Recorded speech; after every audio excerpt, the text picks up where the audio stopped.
வசனங்களை நாம் வாசிக்கிறோம். ஆபிரகாம் அந்த தேசத்திலே சுற்றி திரிந்து வந்தான். அக்காலத்திலே கானானியர் தேசத்தில் இருந்தார்கள். கர்த்தர் ஆபிரகாமுக்கு தரிசனமாகி உன் சந்ததிக்கு இந்த தேசத்தை கொடுப்பேன் என்றார். அப்பொழுது அவன் தனக்கு தரிசனமான கர்த்தருக்கு அங்கே ஒரு பலிபீடத்தை கட்டினான். கர்த்தருக்கு ஸ்தோத்திரம். ஹல்லேலூயா. நம்ம ஒரு ஜெபம் பண்ணுவோம். பரிசுத்தமுள்ள எங்கள் பிதாவே, ஆண்டவராகிய இயேசு கிறிஸ்து நல்ல நாமத்தில் ஜெபிக்கிறோம். இந்த நேரத்தில் எங்கள் தேவனாகிய கர்த்தர் எங்களோடு பேசும். தகப்பன் தன் பிள்ளைகளோடு பேசுகிறது போல ஆவியானவர் எங்களுக்கு வேதத்தின் ரகசியங்களை மகத்துவங்களை கற்றுக் கொடுக்கும்படி எங்கள் மனக்கண்களை திறந்தருளும். என்னுடைய பாவங்கள் அக்கிரமங்கள் மீறுதலை ஒரு விஷயம் மன்னித்து உம்முடைய பரிசுத்த இரத்தத்தினாலே கழுவி ஆண்டவரே பயன்படுத்தும். இயேசு கிறிஸ்து நாமத்தில் ஜெபிக்கிறோம் நல்ல பிதாவே. ஆமென். ஹல்லேலூயா. இந்த தேவனால் கூடாத அதிசயமான காரியம் ஒன்றுமில்லை. விசுவாசிக்கிறீங்களா? ஆமென்.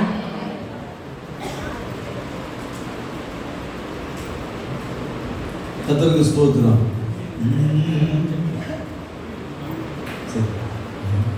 உம்மாலாகாத காரியம் ஒன்றும் இல்லை. உம்மாலாகாத காரியம் ஒன்றும் இல்லை. உம்மாலாகாத காரியம் ஒன்றும் இல்லை. எல்லாமே உம்மாலாகும். அல்லேலூயா. எல்லாமே உம்மாலாகும். சேர்ந்து பாடுவோம். உம்மாலாகாத காரியம் ஒன்றும் இல்லை. உம்மாலாகாத காரியம் ஒன்றும் இல்லை. உம்மாலாகாத காரியம் ஒன்றும் இல்லை. எல்லாமே உம்மாலாகும். அல்லேலூயா. எல்லாமே உம்மாலாகும்.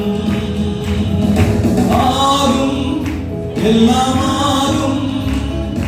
உம்மாலே நான் எல்லாம் ஆகும். அல்லேலூயா. ஆகும்.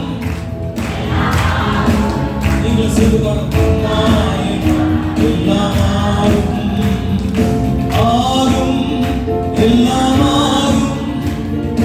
உம்மாலே நான் எல்லாம் ஆகும். அல்லேலூயா. ஆகும், எல்லாம் ஆகும். ஆமென். உம்மாலே நான் எல்லாம் ஆகும். எனக்கு குறித்தவை நிறைவேற்றி முடிப்பவர் நீரே. ஐயா நீரே. எனக்காக யாவையும் செய்து முடிப்பவர் நீரே. ஐயா நீரே. எனக்கு குறித்தவை நிறைவேற்றி முடிப்பவர் நீரே. எனக்காக யாவையும் செய்து முடிப்பவர் நீரே. ஐயா நீரே. உமக்கு ஸ்தோத்திரம் எங்கள் அன்பு. உமக்கு ஸ்தோத்திரம். ஹல்லேலூயா. எங்கள் அன்பு. உமக்கு ஸ்தோத்திரம். உம்மாலாகாத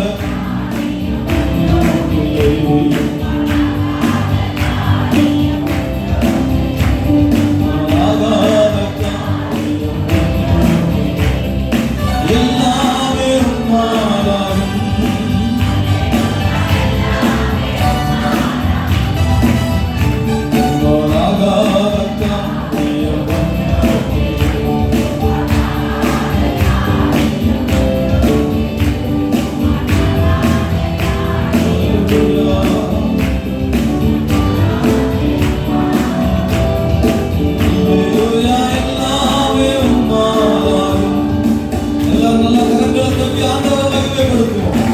தேவனால் எல்லாம் கூடும். ஆமென்.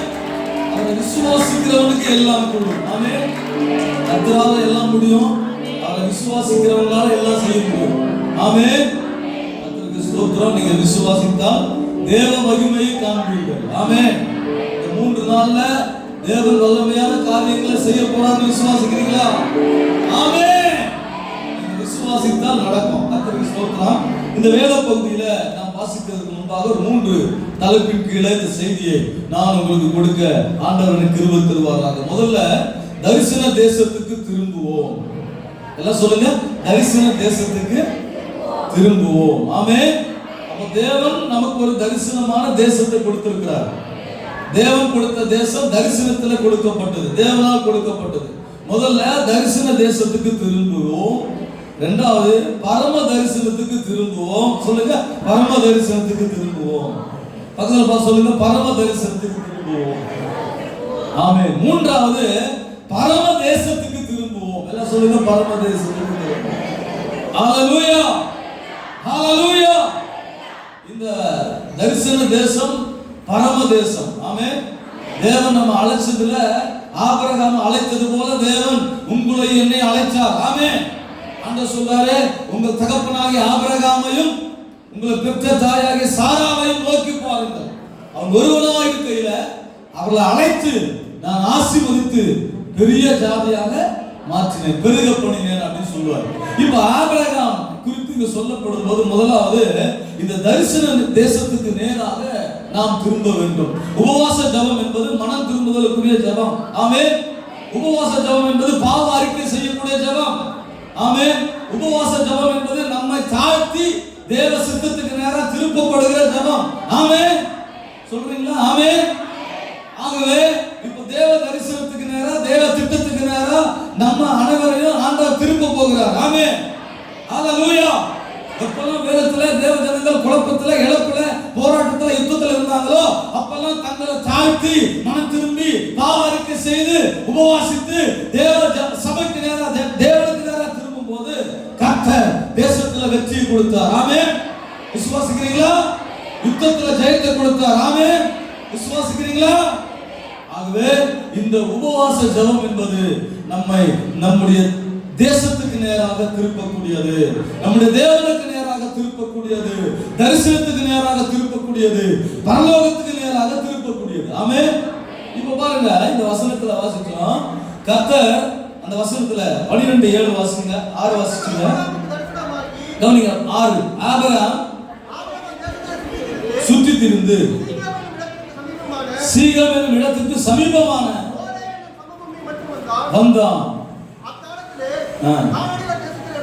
கவனிங்க, ஆபிரகாமை ஆண்டவர் அழைத்தது போல நம்மை தேவன் இந்த உலகத்திலிருந்து, இனத்திலிருந்து, ஜனத்திலிருந்து, தேசத்திலிருந்து ஆண்டவர் நம்மை அழைத்திருக்கிறார். விசுவாசிக்கிறீங்களா?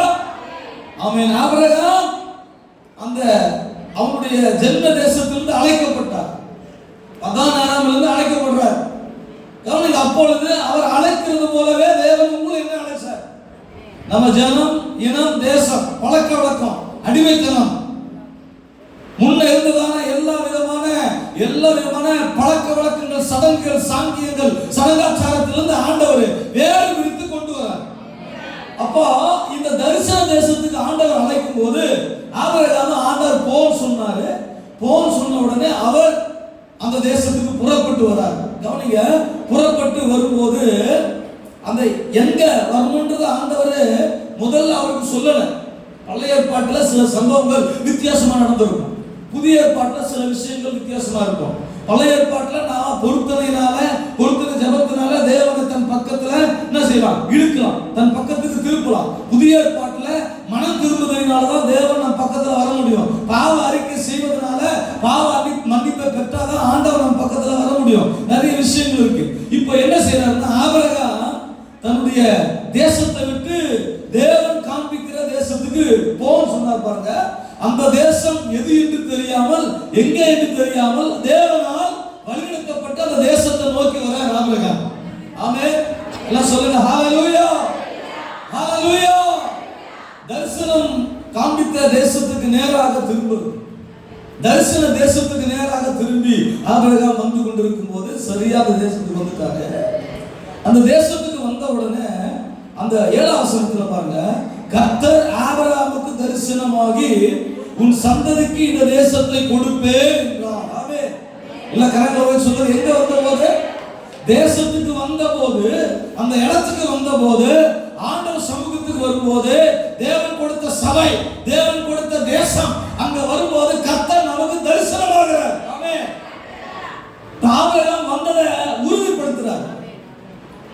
சரியான இடத்துக்கு வந்திருக்கிற, சரியான சபைக்கு வந்திருக்கிற, சரியான தேசத்துல இருக்கிற, சரியான ஊருக்கு இருக்கிற, சரியான ஊர்ல இருக்கிற. நிறைய நேரங்களில் சந்தேகம், இந்த சபையில் இருக்கலாமா, ஊழியத்தில் இருக்கலாமா, தேசத்தில் இருக்கலாமா? எப்போதுமே நம்ம வந்தது சரியான இடமா? ஆண்டவர் சரியான நேரத்தில் சரியான காலத்துல நமக்கு தரிசனம் கொடுப்பார். இப்போ தேசத்துக்கு வந்துட்டாரு, இந்த தேசத்துல பிரவேசித்த அந்த நாள் ஆண்டவர் அவரோட பேசுறாரு, இந்த தேசத்தை நான் உன் சந்ததிக்கு கொடுப்பேன். ஆமென் எல்லாம் சொல்லுங்க. ஹalleluya. அப்ப ஆண்டவர் தேசத்தை நம்முடைய சந்ததிக்கு கொடுக்கிறார். எல்லாம் சொல்லுங்க, சந்ததிக்கு கொடுக்கிறார். ஆபிரகாம் அழைச்சாரு, ஆனா ஆபிரகாம் அழைத்தவர் சபையையும் ஊழியத்தையும் தேசத்தையும் யாருக்கு கொடுக்கிறார்னா சந்ததிக்கு கொடுக்கிறார். ஆமென் எல்லாம் சொல்லுங்க. புரிஞ்சுங்களா? அப்போ தேசம் நம்முடைய சந்ததிக்கு, சபை ஆராதனை ஊழியம் நம்முடைய சந்ததிக்கு, தலைமுறைக்கு. ஆண்டவர் எல்லாவற்றையும் சொல்ற மக்களுக்கு, நீங்களும் உங்க பிள்ளைகளும், நீங்களும் உங்கள் பிள்ளைகளும், நீங்களும் உங்கள் பிள்ளைகளும். ஆனா அநேக முறை என்னன்னா நம்ம மட்டும்தான் இருப்போம், நம்மளுடைய பிள்ளைங்க இருக்க மாட்டாங்க தரிசனத்துல. எல்லாம் கவனிங்க, தரிசன தேசத்துல நம்முடைய பிள்ளைகள் முக்கியமானவங்க. சபையில ஆராதனையில ஊழியத்துல உங்க பிள்ளைகள் முக்கியமானவங்க. அப்படி விக்கிரகத்திலிருந்து, உலகத்திலிருந்து, ஏதோ ஒரு சமுதாயத்திலிருந்து, ஜனக்கூட்டத்திலிருந்து, கோத்திரத்திலிருந்து, குலத்திலிருந்து தேவன் உங்களை இந்த சபை என்கிற தேசத்துக்கு அழைத்து கொண்டு வந்திருக்கிறார். எல்லா அடிமைத்தனத்தை விட்டு வந்திருக்கிறோம், விக்கிரகத்தை விட்டு வந்திருக்கிறோம், ஆராதனை விட்டு வந்திருக்கிறோம். ஆமென். எல்லா சொந்த இனவனங்களும் வேலையம் கர்த்தரையா தேவன் கர்த்தரை கூட பேசினாரு, நான் சபைக்கு போவேன், தேவனை ஆராதிப்பேன். இதுதான் என்னுடைய சந்ததிக்கு தலைமுறைக்கு கொடுக்கப்பட்ட இடம், தேசம். ஆமென். அப்ப ஆபிரகாமுக்கு வந்த உடனே ஆண்டவர் சொல்றாரு, அந்த தேசம் மெசொப்பொத்தேமியா, கனான் சொல்லப்படுகிற அந்த தேசம் உன் சந்ததிக்குரிய உனக்குரிய தேசம் இல்ல. அந்த பழைய அடிமைத்தனத்திலிருந்து, பாவத்திலிருந்து, ஆராதனை நான் உன்னை விடுதலை ஆக்கிறேன். உனக்காக ஏற்படுத்தி வைத்திருக்கிற கானான் தேசம் இருக்கு, அது உன் சந்ததிக்கான தேசம். ஹalleluya. அப்ப உங்களை விட உங்க சந்ததி முக்கியம், உங்களை விட உங்க பிள்ளைகள் முக்கியம்.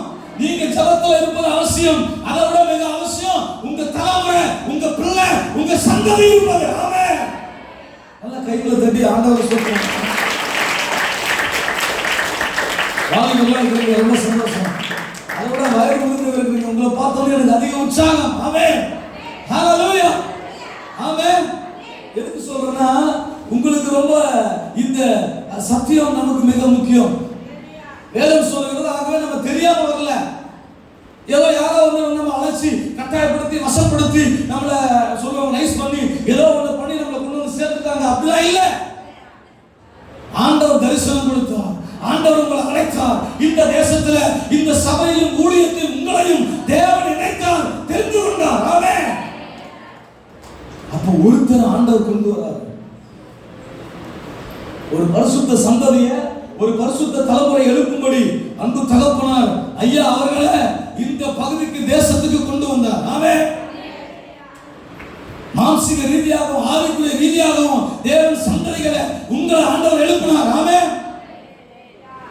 ஊழியத்துக்கு ஐயாவுக்கு பிள்ளைகளை கொடுத்தார். ஆமென்.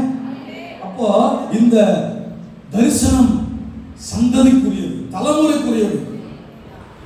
உங்களுக்கு ஆபிரகாமை குறித்து ஆண்டவர் சொல்லும்போது என்ன சொல்றாருன்னா, பாருங்க, உன் சந்ததிக்கு இந்த தேசத்தை கொடுப்பேன் என்றார். அப்பொழுது அவன் தனக்கு தரிசனமான கர்த்தருக்கு அங்கே ஒரு பலிபீடம் கட்டினான். இந்த பலிபீடம் கட்டுறதெல்லாம் உங்களுக்கு தெரியும். ஐயா ஆரம்ப நாள்ல உங்களுக்கு நிறைய வசனங்களை போதிச்சிருப்பார். அப்போ எங்க ஆண்டவர் தரிசனமானாரோ அங்கே ஆண்டவரை ஆராதித்தார். நான் சொல்ல புரிஞ்சுங்களா? விசுவாசிக்கிறீங்களா? நல்லா கவனிங்க. ஆரம்பத்தில் ஆபிரகாம் வந்த உடனே, அந்த இடத்துக்கு வந்த உடனே ஆண்டவர் தரிசனமானாரு. தரிசனமான அந்த இடத்துல தேவனுக்கு பலிபீடம் கட்டுறாரு. உடனே ஆண்டவரை ஆராதிக்கிறாரு. கர்த்தர் கூட பேசினார். கர்த்தர் தரிசனமானார். எனக்கு என் பிள்ளைக்கு இந்த சபை தான், இந்த ஊழியம் தான், இந்த வழிமுறை தான், இந்த வேதம் தான், இந்த இயேசு தான் எங்கள் தலைமுறை சந்ததிக்கு ஆண்டவர். ஆமென் என்று ஆபிரகாம் உறுதியாயிட்டார். ஹalleluya. எப்படி நீங்க எல்லாம் ரட்சிப்புக்குள்ள வந்து ஞானஸ்நானம் பெற்று அபிஷேகம் பெற்று ஊழியத்துக்கு சபைக்கு வந்து இதுதான் எங்க சர்ச், எங்க பாஸ்டர், எங்க ஊழியம், எங்க தேசம், எங்க சபை என்று சொல்லி வைராக்கியமா இருந்தீங்களோ அதே போலதான் ஆபிரகாமும் இருக்கிறார். பலி பீடம் கட்டினாரு, மகிழ்ச்சியோட ஆண்டவரை ஆராதிக்கிறார். கர்த்தர் பேசின இடம், கர்த்தர் தரிசனமான இடம். ஹalleluya, எல்லாம் சொல்லுங்க ஹalleluya. அப்ப தரிசன தேசத்துக்கு நேரா திரும்ப வேண்டிய இன்னைக்கு அவசியம் நமக்கு இருக்கு. நம்மள இந்த தேசத்துல வச்சுக்கிறாருன்னா தேவன் வச்சிருக்காரு, தேவன் கொடுத்த தேசம். ஆமென் சொல்லுங்க ஹalleluya. அது எப்படி பாலும் தேனும் ஓடுகிற தேசமோ அதே போல இதுவும் பாலும் தேனும் ஓடுகிற தேசம். ஆமென், விசுவாசிக்கிறீங்களா? சில நேரத்தில் நமக்கு நம்ம தேசம் வனாந்தரம் மாதிரி தெரியுது, பாலைவனம் மாதிரி தெரியுது, வறட்சியா தெரியுது. நம்ம ஊழியம், நம்ம தரிசனம் சில நேரங்களில் மக்களுக்கு நமக்கு போர் அடிக்குது. உடனே அவங்க என்ன பண்றாங்கன்னா செழிப்பான இடத்தை நோக்கி ஓடுறாங்க. அப்படியே ஜனக்கூட்டமும் அப்படியே மகிழ்ச்சியும் பரபரப்பா இருக்கிற பட்டணங்கள் நகரங்களை நோக்கி மக்கள் ஓட ஆரம்பிக்கிறார்கள். ஆண்டவர் எப்போதுமே வனாந்தரத்தை தான் வயல்வெளியாக்குவேன்னு சொன்னார். ஆமென், அவாந்தர வெளியில ஆறுகளை உண்டாக்குவேன்னு சொன்னார். இல்லாதவர்களை இருக்கிறது போல மாற்றுவேன்னு சொன்னார். அப்படியே எல்லாம் மாறும். ஆமென் சொல்லுங்க, இந்த ஜபத்துக்கு பிறகு எல்லாம் மாறும். ஆமென். ஆண்டவர் வந்து அப்படிப்பட்ட தேவன். அந்த வசனத்துல நீங்க வாசிச்சீங்கன்னா பலிபீடம் கட்டினாரு ஆபிரகாம் தன் குடும்பத்தோட ஆண்டவரை ஆராதிக்கும்படி. அப்ப தேவன் கொண்டு வந்த தேசம், தேவன் கொண்டு வந்த சபை, தேவன் கொண்டு வந்த வீடு, குடும்பம், இது எல்லாம் அடிக்கடி மாத்திட்டே இருக்கக்கூடாது. கர்த்தருக்கு ஸ்தோத்திரம். ஆனா மாறக்கூடிய சந்தர்ப்பங்கள், எண்ணங்கள், சூழ்நிலைகள் மனுஷனுக்கு வந்துட்டே இருக்கும். ஆபிரகாமுக்கு வந்துச்சா என்ன வந்துச்சு? இப்ப நீங்க அடுத்த வசனத்தை வாசிக்க பார்க்கலாம். பின்பு அவன் பயந்து பெத்தேலுக்கு கிழக்கே இருக்கும் மலைக்கு போய் இருக்க கூடாரம் போட்டு அங்கே கர்த்தருக்கு ஒரு பலிபீடத்தை கட்டி கர்த்தருடைய நாமத்தை தொழுது கொண்டான். கரங்களை தட்டி எல்லாம் ஆண்டவரை மகிமைப்படுத்துவோம். நீங்க எப்படி கண்டுபிடிச்சு சபைக்கு வந்து இங்க ஆண்டவரை தொழுது கொண்டீங்களோ, இதுதான் தேசம் நினைச்சீங்களோ, கர்த்தர் கொடுத்த சபை நினைச்சீங்களோ, அதே மாதிரிதான் ஆபிரகாம் கானான் தேசத்துக்கு வந்து கர்த்தர் கொடுத்த தேசத்துல வீடா பலிபீடம் கட்டி குடும்பமா கர்த்தரை தொழுது கொண்டார்கள். ஆமென், எல்லாம் கவனிங்க, கர்த்தரை தொழுது கொண்டார்கள். ஆராதிக்க ஆரம்பிச்சிட்டார். நல்லா விசுவாசமா வருவோம், எல்லாத்தையும் பகைச்சு வருவோம், எல்லாரும் எதிர்த்து வரும், ஊரை எதிர்த்து, சமுதாயத்தை எதிர்த்து ஆண்டவர் தான் தேவன் சொல்லி வருவோம். ஆமென், உண்மை. உங்களை மாதிரி என்ன மாதிரி தான் முற்பிதாக்கள் ஆபிரகாம் வந்தார். வந்தவர் பலி செலுத்தினார், கர்த்தர் பேசினாரு, எல்லாத்தையும் கேட்டுட்டு அடுத்த வசனத்தை நீங்க கொஞ்சம் வாசிச்சீங்கன்னா உங்களுக்கு அப்ப புரியும். வாசிங்க பார்க்கலாம். அதன் பின் போனான். அடுத்த வாசிங்க. அந்த தேசத்திலே பஞ்சம் உண்டாயிற்று. தேசத்திலே பஞ்சம் கொடிதா இருந்தபடினால ஆபிரகாம் எகிப்து தேசத்துக்கு தங்கும்படி அவ்விடத்துக்கு போனான். நல்லா கவனிங்க, ஆபிரகாம் தேவனால் அழைக்கப்பட்டவர், தரிசனம் பெற்றவர், எல்லாத்தையும் பகைச்சு ஆண்டவர் தான் வேணும்னு சொல்லி வந்தவர். அந்த தேசத்துக்கு வந்து பலிபீடம் கட்டி ஆண்டவரை ஆராதிக்கிறார். ஆராதிச்சு விசுவாசமா இருந்தவர் தேசத்துல பஞ்சம் வந்துருச்சு. சொல்லுங்க, பஞ்சம் வந்துருச்சு. பஞ்சம் வந்த உடனே அத்தளவு விசுவாசமா வந்த ஆபிரகாம், எல்லாவற்றையும் பகைத்து வந்த உடைச்சு கொண்டு வந்த ஆபிரகாம், பஞ்சம் வந்த உடனே வசனத்துல வாசிக்கலாம், தேசத்துல பஞ்சம் உண்டாயிற்று. தேசத்திலே பஞ்சம் கொடிதா இருந்தபடியால் ஆபிரகாம் எகிப்து தேசத்திலே தங்கும்படி அவ்விடத்துக்கு போனான். ஹalleluya, எல்லாம் சொல்லுங்க ஹalleluya. அவ பஞ்சம் வந்த உடனே ஆபிரகாமுடைய சிந்தனை, விசுவாசம், பக்தி, எல்லாம் தரிசனம் எல்லாம் என்ன மாறிச்சுங்க? எகிப்துக்கு போயிடுச்சு. இப்ப அவருடைய தரிசனம் எல்லாம் எகிப்தா மாறி போயிடுச்சு. எகிப்து என்கிறது நரகத்துக்கு சமம், பாதாளத்துக்கு சமம். அப்போ ஆபிரகாம் தரிசனத்தை நோக்கி பெத்தேல் என்கிற தேவனுடைய வீடு, தேவன் அப்பத்தின் வீடு, ஆசீர்வாதத்தின் வீடு, தேவன் வாசம் பண்ணுகிற இடத்துக்கு வந்தவர் பலிபீடம் கட்டி கர்த்தரை கர்த்தரை ஆராதித்தவர் எங்க போயிட்டாருன்னா எகிப்துக்கு போயிட்டார்.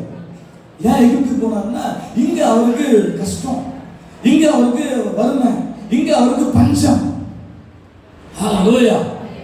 அப்ப தேவ ஜனங்களுக்கு ஒரு சோதனை வந்த உடனே, ஒரு கஷ்டம் வந்த உடனே, ஒரு சூழ்நிலை எல்லாம் எதிர்மாறா இருந்த உடனே நம்ம நினைச்ச மாதிரி ஊழியம் சபை எல்லாம் நமக்கு அனுகூலமா எப்போதும் இருக்காது. ஆமென். சொல்ற புரிஞ்சுங்களா? அப்போ இப்ப பஞ்சம் வந்த உடனே ஆபிரகாம் என்ன செய்யறாருன்னா எகிப்துக்கு திரும்ப போயிட்டார். பழைய வாழ்க்கையை எகிப்துல விக்கிரகத்துல ரொம்ப மோசமானது.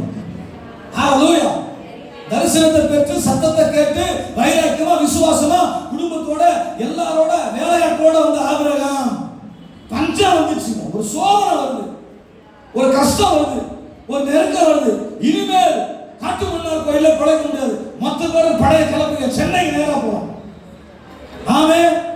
இந்த பாசையா வந்து அந்த பிள்ளைகளுக்கு குழந்தை பிறக்கிறதுல இருந்து வளர்க்கறதுல இருந்து ஒவ்வொரு ஜபமும் பண்ணி படிக்க வச்சு அப்படி டெவலப் ஆகி அவர் நல்ல இன்ஜினியர் ஆகி, அந்த மகள் நல்ல இன்ஜினியர் ஆகி பெரிய ஆகி மெட்ராஸுக்கு போனோடனே ஒரு ஹைடெக் சர்ச்சுக்கு போய் எல்லா பொருளாதார வசதிகளும் அங்கே கொடுத்து மாவு தீச்சு அப்படிங்கிறது இங்க உருவாக்கப்பட்ட தரிசன தேசம், தரிசன சபை, தரிசன தாய், தரிசன தகப்பன் எங்கே எகிப்துக்கு போயிட்டாங்க. ஏன்னா அங்கதான் செல்லு செழிப்பார். ஃபுல்லா ஓயாம ரோட்ல போனீங்கன்னா எங்க வெளியும் எங்க இருக்கிறோம் நமக்கே தெரியாது. நைட்லாம் போயிட்டீங்க. தரிசன தேசத்தை விட்டு ஆபிரகாம் பின்வாங்கி போயிட்டாங்க. அப்போ ஒரு முக்கியமான விஷயம் என்னன்னா, ஆண்டவர் வந்து இந்த சந்ததிக்கு தேசத்தை கொடுத்தார். இப்போ என்ன செய்யறாரு ஆபிரகாம்? எகிப்துக்கு போறாரு. எகிப்துக்கு போன உடனே ஃபுல்லா கன்ஃபியூஷன், ஒரே போராட்டம், ஒரே போராட்டம். பாருங்க, நம்ம பஞ்சமான சூழ்நிலை இருந்தாலும் கஷ்டத்தில் இருந்தாலும் சமாதானத்தோடு தேவனோடு இருக்கிறோம். ஆனா பின்வாங்கி போன பிறகு செழிப்பையும் செல்வத்தையும் தேடி போகும்போது சமாதானமே இல்லை.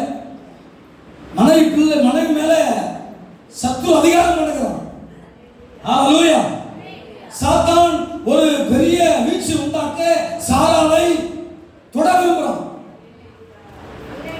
ஃபேமிலி சிதறடிக்கப்பட போகுது. ஆபிரகாம் பயந்து ஒளிந்து கொண்டிருக்கிறார். அவன் பின்மாற்றம் என்னன்னா குடும்பத்தை சிதற பண்ணிடும். எகிப்தின் வாழ்க்கை உங்களுக்கு நிம்மதி இல்லாத வாழ்க்கையா மாறும். ஹalleluya. சொல்றது புரிஞ்சுங்களா? ஆபிரகாம் அங்க போன உடனே அப்படிதான் விசுவாச பிள்ளைகள் ஊழியத்துக்கு அர்ப்பணிக்கிறது, சபைக்கு அர்ப்பணிக்கிறது, எல்லாத்துக்கும் ஒப்பு கொடுத்து தரிசனத்தோட வர்றது. வந்து கொஞ்சம் மன கஷ்டங்கள் போராட்டங்கள் கண்டிப்பா ஆவிக்குரிய ஊழியத்துல சபையில கண்டிப்பா வரும். ஆவி இல்லாத இடத்துல எதுவுமே வராது. ஒரு உற்சாகமும் கொண்டாட்டமும் செழிப்பும் சந்தோஷமும் ஹalleluya எல்லாமே இருக்கும். ஆவிக்குரிய சபையில போராட்டம் இருக்கும், யுத்தம் இருக்கும். அதனால ஆவிக்குரிய பிள்ளைகள் தங்களுடைய குணங்களை மாற்றிக் கொள்வதற்காக சில நேரங்களில் விசுவாச சோதனை வரும். ஆமென். ஹalleluya ஹalleluya. அந்த தரிசன தேசம் என்பது உங்க சந்ததிக்கு தலைமுறைக்கு கொடுத்தது. ஆமென். எங்க போனாலும் தேவன் தம்முடைய அழைக்கப்பட்ட ஜனங்களை அந்த தரிசன தேசத்துக்கு கொண்டு வந்து சேர்ப்பார். அதான் சரித்திரம். இன்னைக்கு சில ஜனங்கள் எந்த தேசத்துல எந்த இடத்துல இருந்தாலும் அவங்களுக்குரிய தரிசன தேசத்துக்கு அவங்க வந்தே ஆகணும். நான் உங்களுக்கு சொல்றேன், இந்த ஜபத்துல எங்கெல்லாம் போனாங்களோ அவங்க எல்லாரும் தங்களுடைய தரிசன தேசத்துக்கு வந்தே ஆகணும். சொல்ல மாட்டீங்களா? ஆமென். ஹalleluya. அப்போ இவரு செழிப்பை தேடி ஆபிரகாம் அந்த பஞ்ச காலத்துல எங்க போயிட்டாங்க? எகிப்துக்கு போனார். ஃபேமிலியோட பெரிய குழப்பம். கவனிக்கிறீங்களா? பொருளாதாரம் படைத்தவர்கள், ஆளுமை உள்ளவர்கள், அதிகாரம் உள்ளவர்கள் குடும்பத்தை அடிமைப்படுத்தி ஆளுமை செய்கிற ஒரு நேரம், பரிசுத்த குறைச்சல் உண்டாகிற நேரம். சாராளுக்கு கற்பு போகுதுன்னா வயதான காலத்துல வாலிப பிள்ளைகளோட நிலைமை என்ன? எகிப்துக்கு போனா உன் வாலிபம் என்ன ஆகும்? சாராளுக்கு ஆபத்து, அவங்களுடைய கற்புக்கு ஆபத்து. கர்த்தர் பேசுறார் ஆரோன்கிட்ட. ஹalleluya ஹalleluya ஹalleluya. ஆமென். அப்ப கவனிங்க, அப்புறம் நமக்கு ஒரே பயம், என்ன செய்ய புரியல, அவரால் எதுவும் செய்ய முடியல. திரும்ப தரிசன தேசத்தை நோக்கி பார்க்கிறார். இந்த நாள்ல உங்க வாழ்க்கையில தேவன் கொடுத்த ஒரு தரிசன தேசம், தரிசன சபை, தரிசன ஊழியம், கர்த்தர் உங்களை அழைச்சது இந்த சபைக்காக, இந்த தேசத்துக்காக, இந்த பட்டணத்துக்காக. ஹல்லேலூயா என்பதுல தெளிவா இருக்கணும் நீங்க. ஆமென். கவனிங்க, ஒரு பட்டணத்தை ஆண்டவர் சொல்றாரு, இங்கே பாத்தீங்கன்னா இந்த மோரிய தேசத்துக்கு போ. அங்கே இருக்கிற ஒரு மலை, மோரிய தேசத்துல எத்தனையோ மலை இருக்கு, எத்தனையோ சபைகள் இருக்கு.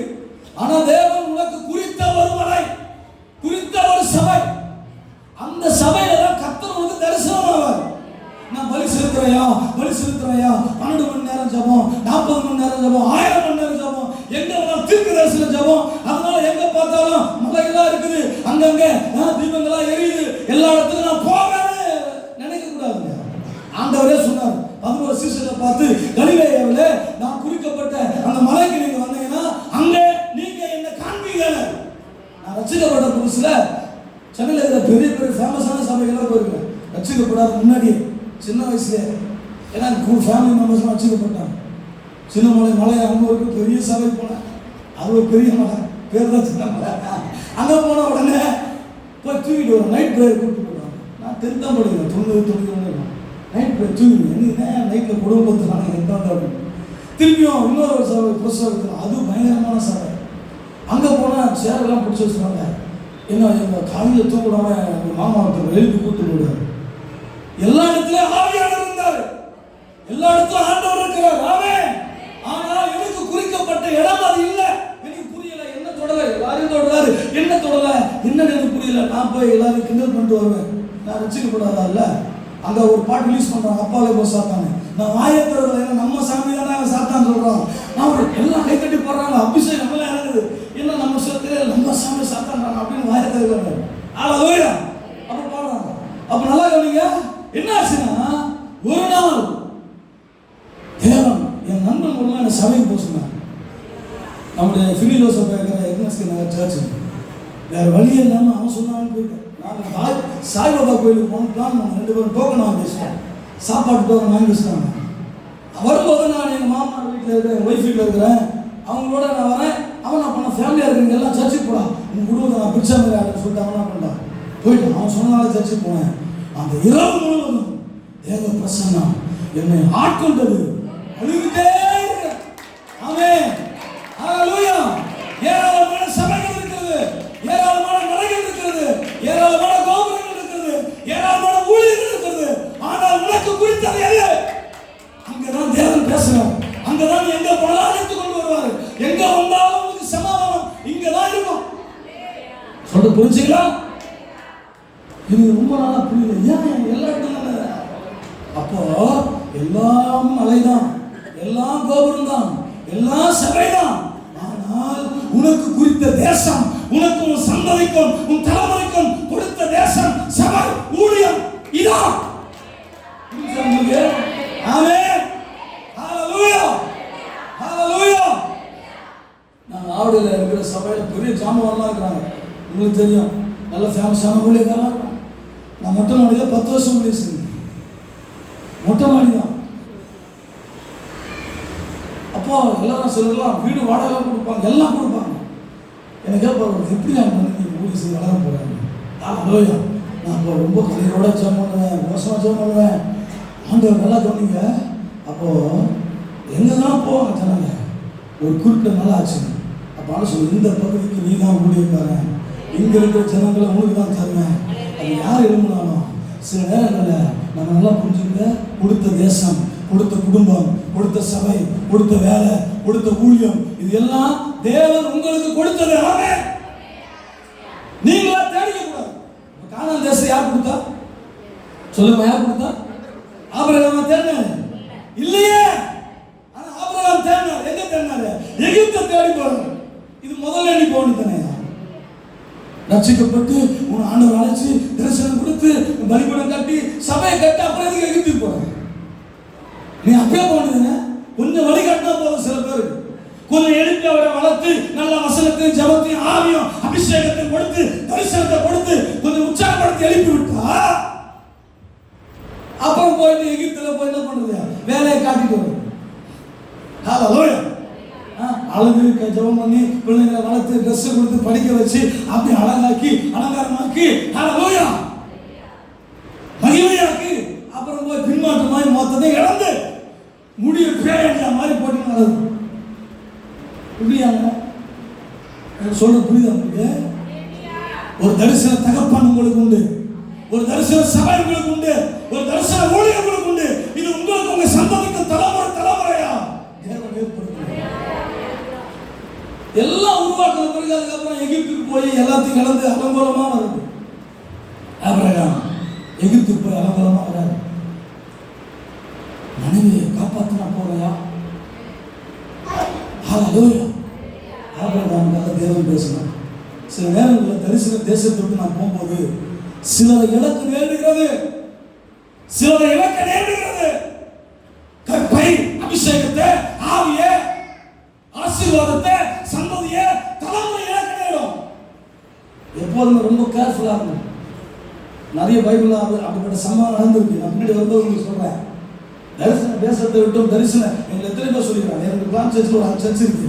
அந்த 5 சர்ச்சில் ஒரு பிரதருக்கு ஒரு சபை கொடுக்கும்போது நல்லா செழிப்பான ஏரியா, லோத்து போனாங்க அந்த மாதிரி ஏரியா ஃபுல்லாக எல்லாம் படித்த மக்கள் தான். நான் சிட்டியில் இருந்தாலும் மார்க்கெட் பஸாரில் இருந்தாலும் நான் இருக்கிற இடம் பார்த்தீங்கன்னா ரொம்ப லோக்கலான ஏரியா, யாருமே உள்ள வரவே மாட்டாங்க. ஆனால் தேவன் எனக்கு கொடுத்த தரிசன தேசம். நீங்கள் பைபிளை படிக்கணும். ஏனாக்கு ஏரி இன்னும் நல்லா இருக்கிறாங்களோ ராட்சச அரசர் எல்லாமே இருக்கிறான். ரொம்ப அருமையான தேசம். ஆனால் தேவன் என்ன அந்த தேசத்தை கொண்டு போனார். ஹல்லேலூயா. எல்லாருக்கும் வேற, உங்களுக்கு வேற. எப்போதுமே கடினமான இடத்துல சிலரை தரிசனத்தில் உறுதியா இருக்கிறவங்களா வைப்பார், மனாந்தரத்துல விசுவாசமானவங்களா வைப்பார். ஆமென். சொல்ல புரிஞ்சுங்களா? அப்போ ஆபிரகாம் என்ன செய்யறா? எகிப்துக்கு போனார் பாருங்க. அலங்கோலமாய் அசிங்கப்பட்டு அவமானப்பட்டு திரும்ப தரிசன தேசத்துக்கு வருகிறார். ஹல்லேலூயா. எல்லாம் சொல்லுங்க, கரங்களை தட்டி ஆண்டவரை மகிமைப்படுத்துங்க. திரும்ப தரிசன தேசத்துக்கு வந்தாங்க. இப்போ வரும்போது என்ன நடந்துச்சு? நான் நிறைய சம்பவம் இருக்கு. நான் வசனத்துக்கு திரும்ப 13:1 வாசிங்க. ஆபிரகாமும் அவன் மனைவியும் அவனுக்கு உண்டான யாவும் அவனுடைய லோத்தும் எகிப்தை விட்டு தென் திசையில் வந்தார்கள். இப்போ எகிப்தை விட்டு வந்துட்டாங்க. நல்லா கவனிங்க. இப்போ இங்க போயிட்டு வந்து பார்த்தீங்களா, இதெல்லாம் டைம் வேஸ்ட்டுங்க. நல்லா கவனிங்க. 40 வருஷம் 50 வருஷம் சில பேர் போயிட்டு வரும். இவங்களை கடைசி வரலாம் அதே போயிட்டு வந்து அதே இடத்துல தான் நிற்கிறது. முன்னாடி போறதே இல்லை, செங்கடலை தாண்டதில்லை, யோர்தானை பிளக்கிறதில்ல, கானானுக்குள்ள போறதும் இல்லை. 40 வருஷமானாலும் அதே ரவுண்ட் அந்த பார்டருக்கு போயிட்டு திரும்ப பின்னாடியே போயிடுவோம். பாஸ்டர் எப்படின்னா இந்த குடும்பத்தை கானானுக்குள்ள தள்ளி விட்டுருவாங்கன்னா அவரை இன்னும் கொஞ்சம் பேக்கெட் சொல்லுங்க. மோசையான ஜனங்களை கானானுக்குள்ள எப்படின்னா தூக்கி தள்ளி விடணும்னு நினைச்சாரு. அரசியல் மோசவே தூக்கி பின்னாடி போயிட்டாங்க. ரொம்ப கஷ்டங்க. ஜனங்களை நடத்துறது ரொம்ப கஷ்டம். மக்கள் விசுவாசத்தை, அற்புத அடியாளங்கள், அதிசயங்களை பார்த்தாலும் மனந்தான் படித்துள்ள ஜனங்களா இருந்தாங்க. 40 வருஷம் ஒருத்தரோட தூக்கி போகணும். 2 பேர் போனாங்க. உங்களுக்கு தெரிஞ்ச சரித்திரம்லாம் ஐயா அவங்க நல்லா போதிச்சிருக்காங்க. பெரிய மாணவர்களே, தரிசன தேசத்தை விட்டு போன லோத்து அவன் மனைவி பிள்ளைகள் எல்லாம் சாபத்தில் சந்ததியா மாறினாங்க. மனைவியும் இல்லாம போச்சு. புரிஞ்சுங்களா? அவன் இடையில கடைசி வரலும் மனம் திரும்பி ஒரு தடவை கூட தரிசன தகப்பனாகி ஆபிரகாமை நோக்கி வந்து பார்க்கல, பேசுற. ஆபிரகாம் தான் ஜெபம் பண்றாரு. ஆண்டவரே, என் புள்ள மெட்ராஸுக்கு போயிடுச்சு, என் மகன் ஆண்டவரே விசுவாசி அங்க போயிடுச்சு, அந்தமான் போயிடுச்சு, ஆப்பிரிக்கா போச்சு அப்படின்னு அவர் ஜெபம் பண்ணிட்டே இருப்பார். ஒரு நாளும் லோத்து வந்து இன்னைக்குதான் ஆபிரகாமை பார்த்துருக்கோம். ஃபேமிலி டோட்டலா ஃபேமிலி டேமேஜ் ஆயிடுச்சு. சந்ததி தலைமுறை எல்லாம் அருவருப்பாக மாறிட்டு. தரிசன தேசத்துக்கு போனதுனால வந்தது, செழிப்பை தேடி போனதுனால வந்தது, சபையை விட்டு போனதுனால வந்தது. இன்னொரு சம்பவம் அப்படியே வரும்போது சொல்றேன். இப்போ திரும்ப வந்துட்டாங்க. வந்த உடனே கவனிங்க, ஆபிரகாம் மிருக ஜீவன்களையும் வெள்ளியும் பொன்னும் உடைய ஆசைகளை உடைய நீ ஏற்கனவே சீமானா தான் இருக்க. ஆமென். மனம் திரும்பின உடனே ஒரு ஆசீர்வாதத்தை பாருங்க. நான் சொன்னேன் உங்களுக்கு புதிய ஏற்பாட்டில் மனம் திரும்புறது தான் ரொம்ப முக்கியம். சில பேர் இந்த பொறுத்தனையே பண்ணி காலம் ஃபுல்லாக பொறுத்தனை ஒன்று மனம் திரும்புறதே கிடையாது. 40 வருஷம் மனம் திரும்பவே மாட்டாங்க. இவங்க உபவாசத்தில், அவங்க கட்டுப்பாட்டில், அவங்க கொள்கையில், அவங்க கோட்பாட்டில் மனம் திரும்பாமல் யாரும் திரும்ப விடுறதில்லை. நிறைய ஃபேமிலி ரட்சிக்கப்படாததுக்கு காரணமே 30 வருஷம் 40 வருஷம் 25 வருஷம் இருக்கிற சகோதர தாய்மார், சகோதர தகப்பன் இவங்க மனம் திரும்பாத. மனம் திரும்புதல் வெள்ளியும் பொண்ணும் உடைய சீமானாக மாறிச்சு. மனம் திரும்புதல்னா முற்றிலும் திரும்பி அந்த தேசத்துக்கு திரும்ப வர்றது. ஹல்லேலூயா. மனுஷங்க நீங்கள் வயசில் பெரியவங்க மூத்தமாக இருந்தீங்க, நான் வசனத்துக்கு பேசுறதுனால சில விஷயங்களை உங்களோட பேசுகிறேன். ஹல்லேலூயா. மற்றபடி நான் உங்களுடைய மகனாக நினச்சிங்க, பேரனாக நினச்சிங்க, எதனா நினச்சிங்க. ஆனால் வேதம் சொல்லுகிற சத்தியத்தை பேசுவதற்கு தேவன் எனக்கு கொஞ்சம் கிருபை தந்தார். அதனால நான் பேசுகிறேன். மரியாதை குறை எடுத்துக்காதீங்க. கர்த்தருக்கு ஸ்தோத்திரம். ஹல்லேலூயா. அப்போ நல்லா கவனிச்சிங்கன்னா இந்த வேத பகுதியில் என்ன சொல்லப்படுதுன்னா, அவர் வெள்ளியும் பொண்ணும் உடைய சீமானா இருந்தார். ஒரே ஒரு மாற்றம் தான், ரூட்டை மாற்றிட்டா போதும். ஹல்லேலூயா. எல்லாம் சொல்லுங்க, பக்கத்தில் சொல்லுங்க, ரூட்டை மாற்றிட்டா போதும். ஆமென். ஹல்லேலூயா. இயேசு சொன்னார், நானே வழியும் சத்தியம் ஜீவனுமாக இருக்கிறேன், என்னை இல்லாமல் ஒருவனும் பரம தரிசனம் உள்ள தேசத்துக்கு போக முடியாது. அப்ப இயேசு அல்லாம எந்த தேசத்துல போனாலும் வாழ முடியாது. கர்த்தருக்கு ஸ்தோத்திரம். ஆண்டவர் பெத்தேல்ல தான் தரிசனமானாரு, பெத்தேல்ல தான் தேவன் பேசுவாரு, அங்கதான் நீ ஆராதிக்கணும், அங்கதான் இருக்கணும். ஆண்டவர் கொடுத்த தேசம் அதுதான் உங்களுக்கு. அப்போ தேவன் கொடுத்த சபை, தேவன் கொடுத்த ஊழியம், இது எல்லாம் உங்களுக்கு உங்க சந்ததிக்கு கொடுத்தது. நீங்க இருக்கிறதுக்கு அப்புறம் அடுத்த தலைமுறை உங்க சந்ததி சபையில இருக்கணும், உபவாசத்துல, ஜபத்துல, ஆராதனை. ஏன்னா இந்த தேசத்தை விட்டு நீங்க போக போறதில்ல. அடுத்த தலைமுறை எங்க போகும்? திரும்பி அங்க போய் கூழ் ஊத்துறதையும், அங்க போய் பாட்டு கச்சேரி நடக்கிறத பார்த்துட்டு அங்கேயே எல்லாம் பண்ணிட்டு அதுக்கப்புறம் என்ன பண்றது? அந்த சந்ததிக்கு யாருங்க? உங்களோட உங்க சந்ததி முக்கியம், உங்களோட உங்க தலைமுறை முக்கியம். அதெல்லாம் தேவன் சொல்ற, இந்த தேசத்தை உன் சந்ததிக்கு கொடுப்பேன். ஆமென். விசுவாசிக்கிறீங்களா? விசுவாசிக்கிறீங்களா? எல்லாம் எந்த தேசமும் கர்த்தரால் ஆசீர்வதிக்கப்படும். வனாந்தரத்தை ஆண்டவரே இன்றைக்கு செல்வ செழிப்பான நாடா உலகத்தில் மாற்றிருக்கிறார். ஆபிரகாம் நடந்து திரிந்த நாடு செல்வ செழிப்பான நாடாக உலகத்தில் மாறுமானால் இந்த கிராமம் ஐயா நடந்து கால்பட்ட எல்லா இடங்களும் செல்வ செழிப்பா மாறும். எங்க கிராமம் ரொம்ப மோசமான பட்டியல் கிராமம். ஒரு 15-20 வருஷத்துல எங்க கிராமம் சென்னை விட டாப்ல வந்துச்சுங்க. ஒரே ஒரு சிப்காட் வந்துச்சு, அவ்வளவுதான். மக்கள் எல்லாம் செல்வ செழிப்பாங்க. இந்த ஊர்ல ஏன் நான் சென்னை போனே தெரியல. ஹல்லேலூயா. ரட்சிக்கப்படாத உலகத்தில் இருக்கிற அந்த ஜனங்கள் வாழ்க்கையை தேவன் மாற்றுவாரா? உங்களை என்ன ஆண்டு ஆசீர்வதிங்க, மாற்ற மாட்டாங்க. அவனுங்க நீங்க இருக்கிறதுனால, சபையில் இருக்கிறதுனால சில பேர் என்ன பண்ணுவாங்கன்னா, நீங்களாம் இப்படியே தான் இருக்கணும், நீங்க இப்படியே தான் இருக்கணும், நாங்களாம் பாரு எவ்வளோ டெவலப் ஆகிட்டோம், லோத்து மாதிரி பாரு வீடு கட்டிட்டோம். அவர் கூடாரத்திலே இருக்கிறாரு, லோத்து வீடு கட்டிட்டாரு, சோதம் குமாரகுள்ள போயிட்டாரு, அப்புறம் ஆளே போயிட்டாரு. சொல்லுங்களா? என்ன ஆளே போயிட்டாரு, மனைவியும் போயாச்சு, ரொம்ப மோசம், சீரழிந்து போய்விட்டார். தேவனுடைய தரிசன தேசத்தை விட்டு போனா, சபையை விட்டு போனா, ஊழியத்தை விட்டு போனா ரொம்ப கஷ்டம். ஹல்லேலூயா.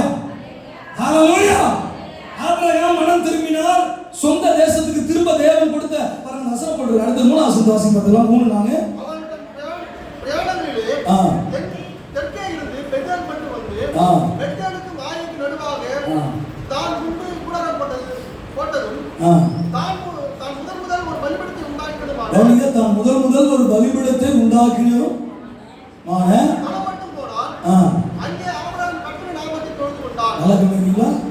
முதல்ல ஆண்டவர் அழைச்ச போது வந்து இதான்ப்பா உன் தேசம், உன் சபை, உன் ஊழியம் அப்படின்னு ஆண்டவர் சொன்னார். பார்த்தீங்களா?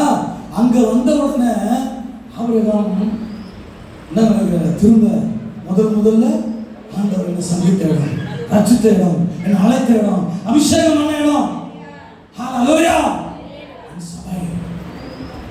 அங்கே வந்த உடனே அவரு ரொம்ப சந்தோஷப்பட்டார். திரும்ப வந்துட்டு தப்பிச்சா போயா, எல்லாம் சொல்லுங்க, தப்பிச்சா போயா. ஆமென். அங்க வந்த உடனே இவங்க 2 பேரும் ஆண்டவர் ஆசீர்வதிக்கிறாருங்க. அங்க சொல்லப்படுது பூமி தாங்காத அளவுக்கு சொல்லுங்க ஆசீர்வாதமா இருந்தார்கள். உங்களுக்கு என்ன குறை? எகிப்துக்கு போறதுக்கு பஞ்சம் வந்தா வந்துட்டு போகுது. யோசேப்பு நாட்கள் வராத பஞ்சமா? ஆண்டவர் வழி நடத்துவார். ஹல்லேலூயா. இஸ்ரவேல்ல வராத பஞ்சமா? நாளை நேரத்துல அந்த பஞ்சம் மாறும் என்று தீர்க்கதரிசி சொன்னாங்க. விசுவாசிக்காரங்க செத்து போனாங்க. அந்த விசுவாசிச்சவங்க அந்த நிமிஷத்துல கர்த்தர் பஞ்சத்தை மாற்றினார். உங்களை ஆசீர்வதிக்கிற ஆண்டவர் ஒரே ஒரு நைட் போதுங்க. காற்றை காண மாட்டீர்கள், மழையை காண மாட்டீர்கள். ஏதேனும் தேசம் வழியா ஒரு நதி புறப்பட்டு வந்தது. இவங்க சண்டையை போடல, யுத்தம் பண்ணல, எதுவுமே பண்ணல. கால்வாய் விட்டாங்க, இடி முழுக்க சத்தம் கெட்டது, நதி புறப்பட்டு அந்த இந்த மழை சத்தம் இதெல்லாம் அறிகுறியே இல்லை. நதி எங்கிருந்தா புறப்பட்டு வருது. அதை பார்த்த உடனே சூரிய வெளிச்சத்தில் ரத்தம் சொல்லி சத்துலாம் வெட்டி விழுந்தான். தம்முடைய ஜனங்களை போஷிப்பதற்கு தேவனிடத்தில் அநேக வழிகள் இருக்குது. ஆமென். ஆகவே நாம ஒரு வழியை தெரிந்து கொள்ளக்கூடாது, நாம ஒரு இடத்தை தெரிந்து கொள்ளக்கூடாது, நாம ஒரு இடத்தை முன்குறிக்க கூடாது. கர்த்தர் தரிசனமான தேசம், அந்த தேசத்துக்கு திரும்பி வாங்க. அப்பா திரும்பி வரும்போது இவங்க ஆசீர்வதிக்கிறாங்க. ஆசீர்வதிச்ச உடனே ஆபிரகாம் ரொம்ப சந்தோஷமா இருக்கிற நேரத்தில் உங்களுக்கு சம்பவம் புரியும். இந்த சூழ்நிலைக்கு மத்தியில் நான் இன்னொரு உதாரணத்தை உங்களுக்கு சொல்ல விரும்புகிறேன். கவனிங்க.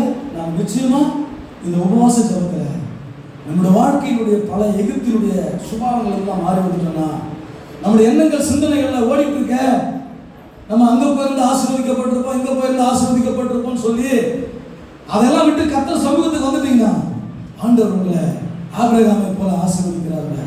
விசுவாசிக்கிறீங்களா? இப்போ ஒரு சம்பவத்தை நான் சொல்றேன். ஆபிரகாம் கொடுத்த தேசம் ஆசீர்வாதமான தேசம். எத்தனை பேர் ஒத்துக்கிறீங்க? இந்தியாவில் தமிழ்நாடு போல ஆசீர்வாதமான தேசம் எதுவுமே இல்லை. எத்தனை தலைநகர் இருந்தாலும் சென்னை போல ஆசீர்வாதமான தலைநகர் எதுவுமே இல்லை. ஆமென். இந்தியாவில் இருக்கிற அத்தனை மாநிலங்களும் சென்னையில் தமிழ்நாட்டில் இருக்கிற அத்தனை மாவட்டங்களை உள்ளடக்கிய செல்வ செழிப்பான ஆசீர்வாதமான ஒரு நாடு. இதுக்கு நிகரா எதுவுமே இல்லை. எல்லா கிளைமேட்டும், எல்லா மண்வளமும், எல்லா மாவட்டத்துக்கு மாவட்டங்க இல்லையா? இந்த மாவட்டம் தாண்டி அந்த பக்கம் போனா நெய்வேலி சுரம் அப்படி இருக்கு. ஒரு கொஞ்சம் தான் வித்தியாசம். என்ன பலம் இல்லை நம்ம கிட்ட. ஹல்லேலூயா. உங்க கால் மிதித்த தேசத்தை தேவன் வளமா வைப்பாங்க, வளமா வச்சிருக்காங்க. ஆபிரகாம் வெடிச்ச மிதித்த இடத்துல ஆண்டவர் கொழுமை வச்சார், எண்ணெய் விலங்குல வச்சார். அவங்க சந்ததி தலைமுறைலாம் செல்வ செழிப்பா இருக்காங்க. மனுஷன் வாழ முடியாத இடம் வனாந்தரம். மிருகங்களும் சர்ப்பங்களும் தேவர்களும் வாசம் பண்ணுகிற இடம் வனாந்தரம். அந்த வனாந்தரத்தில் தரிசன தகவல், தரிசன ஜனங்கள், தரிசன தாய், உங்க குடும்பத்துக்கு, உங்க சந்ததிக்கு, உங்க தலைமுறைக்கு நீங்க தான் சரியான வழிகாட்டணும். ஆமென். நம்ம சபை, நம்ம ஊழியம், நம்ம தேவன் நம்ம கூட இருக்கிறாரு. உங்க பிள்ளைகளை சபையில எல்லாவற்றிலும் கொண்டு வந்து நிறுத்துவாங்க. அடுத்த தலைமுறைக்காக தேவன் பேசுறார். தேவன் இந்த தேசத்தை கொடுத்தது ஆபிரகாமுக்கு மட்டும் இல்லை, ஈசாக்கு, யாக்கோபு, யோசேப்பு, நாம. ஹல்லேலூயா. எல்லாம் சொல்லுங்க ஹல்லேலூயா. பெத்லகேம்ல ஒரு ராஜா பிறப்பார். அவர் உலக ரட்சகர். ஆபிரகாமுக்கு தரிசனமான இடத்துல, யாக்கோபுக்கு தரிசனமான இடத்துல, தாவீது ஊர்ல ஆண்டவராக இயேசு ரட்சகர் வந்தார், உலக ரட்சகர் வந்தார். அப்ப நம்ம என்ன விஷயம் புரியுதுன்னா, நம்ம சபையையும் ஊழியத்தையும் தவிர இந்த உலகத்துல செழிப்பான சிறந்த இடம் எதுவுமே கிடையாது. சொல்ல புரிஞ்சுங்களா? ஆமென். அடிக்கடி பின்வாங்க கூடாது, அடிக்கடி எகிப்துக்கு போக கூடாது, அடிக்கடி சோதோம் குமாராக போயிடக்கூடாது, அங்கே போய் செட்டில் ஆகக்கூடாது. இப்போ போனா நான் திரும்ப ஒரு தடவை வந்துடலாம்ல. இப்போ இங்க இருக்கும் சோதோம் குமார் சென்னை மாதிரி வச்சுங்களேன். சென்னை எங்க இருக்கும் சோதோம் குமாரா போன ஆளே வரவே இல்லை. யோசிச்சு பாருங்க. இல்லை நான் வந்து தேவனுக்கு மனசில் இருக்கிறத பேசுகிறேன். கர்த்தர் உங்களோட பேசுவாராங்க, ஆண்டவர் மேற்கொண்டாங்க. சரி, இப்போ ரூத்து புத்தகத்தில் 1ஆம் அதிகாரத்தில் 1-2 வசனங்கள் வாசிங்க. நாம் தரிசன தேசத்துக்கு நியாயாதிபதிகள் நியாயம் விசாரித்து வரும் நாட்களில் தேசத்திலே பஞ்சம் உண்டாயிற்று.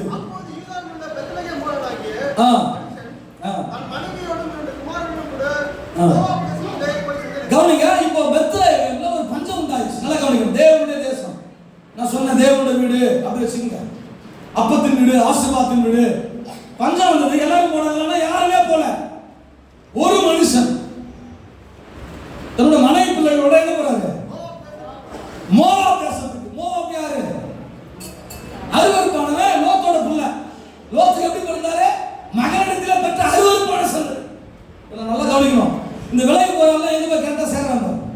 ஒண்ணு எகிப்துக்கு போவான், இல்ல சோதனமாரா போவான், இல்லனா மோவாப். எல்லாமே வீழ்ச்சியான இடம், எல்லாமே அருவருப்பான இடம், எல்லாமே மோசமான இடம். புரிஞ்சவங்களுக்கு இப்படி விலகி போகிறவர்கள், இப்படி பின்வாங்கி போகிறவர்கள், விரோதமாய் போகிறவர்கள், பிரிந்து போகிறவர்கள், தங்கள் மாம்சத்தின்படி செய்ய விரும்புகிறார்கள். அவர்கள் ஆவி இல்லாதவர்கள்.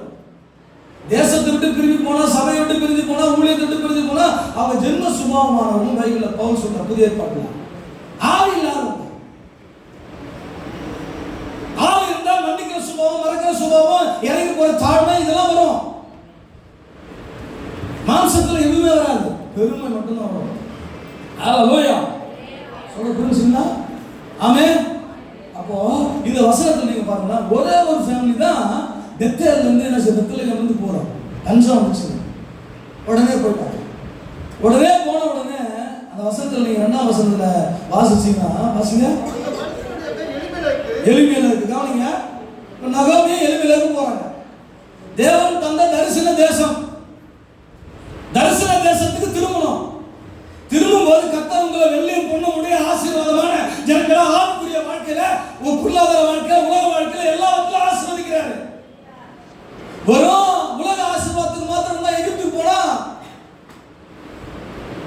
அங்கே சமாதி ஆயிடுவாங்க. அப்ப இங்க என்ன நடக்குதுன்னா, இவங்க மோவாபுக்கு போறாங்க. நான் என்ன சொன்னேன்?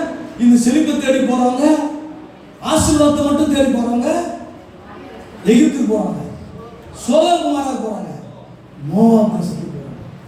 எங்கெல்லாம் அருவருப்பு இருக்கோ, ஆபத்து இருக்கோ, ஆண்டவர் இல்லையோ அந்த தேசங்களுக்கு போறாங்க. ஹல்லேலூயா. ஆனால் உங்களை என்ன ஆண்டவர் தேவனுடைய வீட்டுல, அப்பத்தின் வீட்டுல, ஜெப வீட்டுல, கர்த்தருடைய வீட்டுல, சபையில வச்சிருக்காரு. ஆமென். சொல்ல புரிஞ்சுங்களா? நிறைய நேரங்கள்ல இந்த புரிதல் நமக்கு இல்லை. இன்னைக்கு ஆவிக்குரிய வாழ்க்கை, சபை தரிசனங்களும் ஊழியர்களும் ஃபுல்லா மாறி போயிருக்கு. ஆனா தேவ தரிசனம் சத்தியமும் மாறல. போதிக்கிற விதங்கள் கூட மாறி போயிருக்கு. அதனால மக்கள் வந்து மாறி போறாங்க. ஆனா ஐயெல்லாம் வந்து உங்களை சத்தியத்தை நடத்துவாரு. ஆமென். சொல்ல மாட்டேங்கிறீங்களா? ஆமென். ஹல்லேலூயா. என்ன நடக்குதுன்னா, மோவாப் தேசத்துக்கு போயிட்டாங்க. போனோன்னு நான் சொல்ல பார்த்தீங்களா, இந்த தரிசன தேசத்தை விட்டு, தரிசன வாழ்க்கையை விட்டு நாம பின்வாங்கி போவது பாவத்தையும் அருவருப்பு அக்கிரமத்தையும் குறிக்குது. அருவருப்பான ஒரு தேசத்துல போய் லோத்து மாட்டினது போல இப்ப இவங்க போய் லோத்தோட தேசத்துல மாட்டிட்டாங்க, மோவாப் தேசத்துல மாட்டிட்டாங்க. அந்த அம்மா தன்னுடைய கணவரை இழந்தாங்க, தன்னுடைய 2 பிள்ளைகள் இருந்தார்கள். கவனிங்க, ஒரு சம்பவம் நடக்கும் போதே மனம் திரும்புதல் நடந்திருந்தா, மாற்றம் நடந்திருந்தா, தன் தேசத்தை நோக்கி திரும்பி வந்திருந்தா 2 பேர் பிழைச்சிருப்பாங்க. ஒவ்வொரு சம்பவம் நடக்கும் போதும் மனம் திரும்புதல் தாமதமாகுது.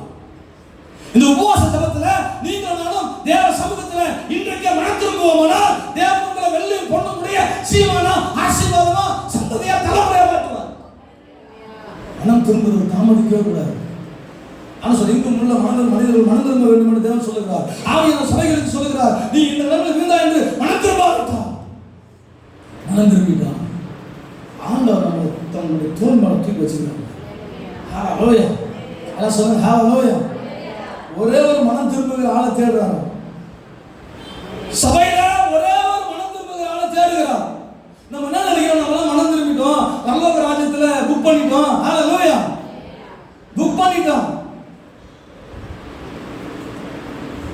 ட்ரெயின் நிறைய பேர் புக் பண்ணிடுவாங்க. டைமுக்கு போனோம்ல, புக் பண்றதுனா ட்ரெயினே வந்து உங்ககிட்ட என்ன உங்களை கூட்டு போயிடுமா?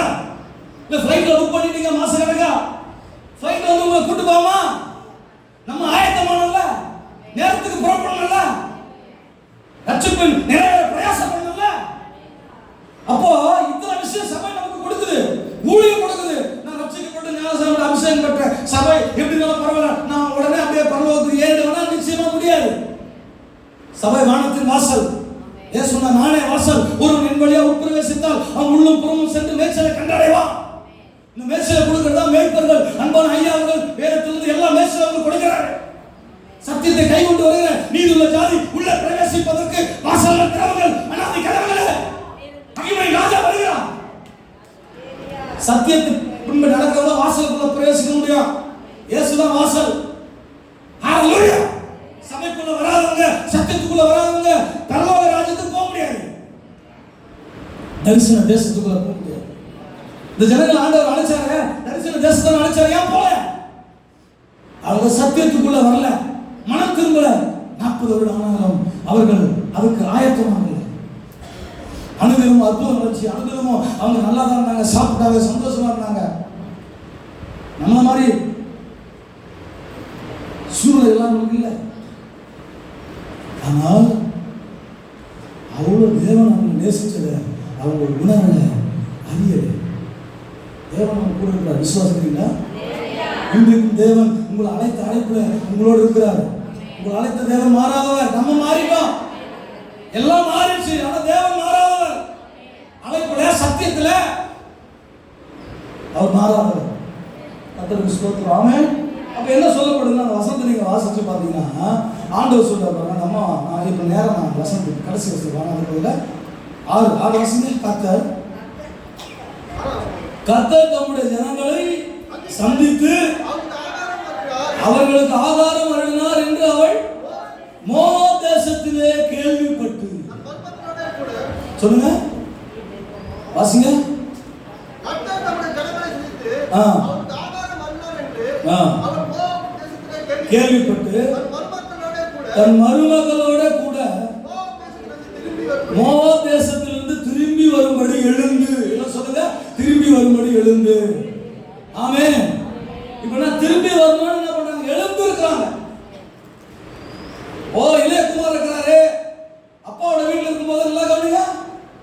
இப்போ சில நேரங்களில் சிலர் வறுமையினால பஞ்சத்தினால ஆபிரகாம் செழிப்பை தேடி போனாரு வச்சுக்கோங்க. இந்த அம்மா பஞ்சத்துல செழிப்பை தேடி போறாங்க. ஆனா லோத்துக்கு செழிப்பை தேடி போக வேண்டிய அவசியம் என்ன? சில பேர் நல்லா இருக்கும் போது ரொம்ப ஓவர ஆசீர்வதிக்கப்படணும்னு தங்களுடைய வீட்டையும் குழந்தையும் செல்வத்தையும் ஆசீர்வாதத்தை விட்டுட்டு இன்னும் செழிப்பை தேடி போவாங்க. சொல்ல புரியுதா உங்களுக்கு? எங்க லோத்து என்ன செழிப்பா இருக்காரு, ஆடு மாடு எல்லாம் தாங்காத அளவுக்கு. அதுக்கப்புறம் எதுக்கு செழிப்பு? புரிஞ்சா? ஹalleluya. ஆமென். நாங்க இருக்கிற ஏரியா வந்து மேடான பார்த்தீங்கன்னா தண்ணி ரொம்ப கஷ்டம். ஒரு குடம் தண்ணி ரயில்வேல போயிட்டு ஒரு போர்டெல்லாம் அடிச்சு ரொம்ப நேரம் தண்ணியோட மேடெல்லாம் போயிடுது. எங்களுக்கு எதிராக ஒரு கிராமம் எதிர்க்கு இருக்க பகுதி வந்து நல்லா 7 நிலத்துல தண்ணி போயிடுது. அப்போ இவங்க வந்து ஒரு அம்மா மூத்தவங்க வந்து இவங்க எப்பவுமே கிண்டல் பண்ணிட்டே இருப்பாங்க. நாங்களாம் செழிப்பாக தண்ணி எடுத்துட்டு போயிட்டோம். 2015 அதுக்கு முன்னாடி வந்து பாருங்க வெள்ளம் சும்மா தேடி எல்லாம் நீந்திட்டு ஃபுல்லாக எல்லாம் சாக்கடை ஃபுல்லாக போயிடுச்சு. அவங்க சொன்ன வார்த்தைக்கு ஆரம்பிச்சு எவ்வளோ வெள்ளம் வந்தாலும் எங்கள் பகுதியில் வந்து தாக்காது. எல்லாத்துலேயும் நன்மை இருக்கு. இந்த குடிகள் நமக்கு இருக்கிறதே இல்லை. ஹalleluya, ஹalleluya. எல்லாரும் கதையை தெரியும். இப்போ நாங்கள் இருக்கிற தண்ணியில் செழிப்பாக வீட்டுக்குள்ள அதனால குழா போட்டு தண்ணி வந்துட்டே இருக்கு. சூழ்நிலை மாறும். சொல்ல புரிஞ்சுங்களா? உங்கள் நிமித்தம் தேசத்தை தேவன் மாற்றுவார், சூழ்நிலை கர்த்தர் மாற்றுவார், சபையை மாற்றுவார். நீங்க அதுக்கேற்ற மாதிரி மாறிடக்கூடாது. யோசேப் எகிப்துல போனதுனால எகிப்துக்கு ஏற்ற மாதிரி அவன் எல்லாத்தையும் மாற்றிக்கல. எகிப்து அவனுக்கு ஏற்ற மாதிரி மாறிவிட்டது. அவனுடைய கட்டுப்பாட்டுக்குள்ள வந்துவிட்டது. எகிப்து யோசேப்புடைய ஆளுமைக்குள்ள வந்துவிட்டது, அதிகாரத்துக்குள்ள வந்துவிட்டது, தேவனுடைய ஆளுமைக்குள்ள வந்துருச்சு. எகிப்து எவ்வளவு மோசமான ஊர். எத்தனை ஆண்டுகளாக இருந்த சாபமா எகிப்து விட்டு போச்சு ஒரே ஒரு மனிதராக. உங்களுக்கு நீங்க அப்படி அழைக்கப்பட்டிருக்கிறீங்க. தேவன் உங்களை அழைச்சிருக்கிறார். எல்லாரையும் ஆண்டவர் எகிப்துக்கு போவாதுன்னு சொன்னவரு யோசேப்பை மட்டும் எகிப்துக்கு போக சொன்னார். ஏன் தெரியுமா? யோசேப்பு வந்து அந்த எகிப்தை ரட்சிக்கக்கூடிய பவர் இல்லாத. ஆமென். தரிசனம் இல்லாம போகக்கூடாது. ஆண்டவர் யோசேப்புக்கு தரிசனம் கொடுத்தாரு. தரிசனமே இல்லாம எல்லாரும் பைபிள் எடுத்துட்டா ஊழியத்துக்கு போறாங்க, தரிசனம் இல்லாம போகக்கூடாது. ஒருத்தவங்களை பார்த்து காப்பி அடிக்க கூடாது. தரிசனம் இருந்தா அதுக்கான கலட் இருக்கும், அதுக்கான அபிஷேகம் இருக்கும். எகிப்தில் இருக்கிற பாவத்தை அருவருப்பை மேற்கொள்ளக்கூடிய, அடிமட்டத்தை மேற்கொள்ளக்கூடிய அபிஷேகம் யோசேப்புக்கு இருந்துச்சு. ஆனா ஆபிரகாமுக்கு இருக்காதுன்னு தெரியும், ஈசாக்குக்கு இருக்காதுன்னு தெரியாது. ஈசாக்கு இருக்காது தெரியும். இருந்திருந்தா எங்க ஆபிரகாம் என்ன பண்ணிருந்தோம்? ஆபிரகாமோட சண்டை போயிருந்தா சொல்லுங்க, யாரா இருக்கட்டும் தன் மனைவி ஒருவன் தொடுகிறான் என்று சொன்னால் கோபம் வந்துருக்கணும் வரக்கூடாது. தொடுகிறான்னு கூட சொல்ல முடியாது. வேற அவங்க பைபிள் படிச்சுன்னா தெரியும் உங்களுக்கு. ஆபிரகாம் போய் அங்கதான் ஒழிஞ்சிட்டு இருக்கிறாரு. அந்த அம்மா நினைச்சிருப்பாங்க, என் இனத்தையும் என் குடும்பத்தையும் என் வீட்டையும் விட்டு உங்களையே நம்பி வந்தேன். சில நேரங்களில் புருஷர்கள் நல்லா புரிஞ்சுக்கணும். தரிசனத்தில் உங்க மனைவி, பிள்ளைகள், குடும்பம் எல்லாருமே நிற்கணும். என் நகோமி அம்மா ஒரு புருஷர் கட்டுப்படுத்திருக்கலாம். தரிசனத்தை விட்டு போட்டு சில குடும்பமா போயிடுவாங்க. சபை எழுப்புவாங்க, சில குடும்பமா எழுப்புவாங்க, சில கோத்திரமா எழுப்புவாங்க, ஒரு பகுதியா எழுப்போம். மோசேக்கு எதிராக எழுப்புன கோத்திரம் 250 பேர் அப்படியே தரமட்டமாயிட்டாங்க.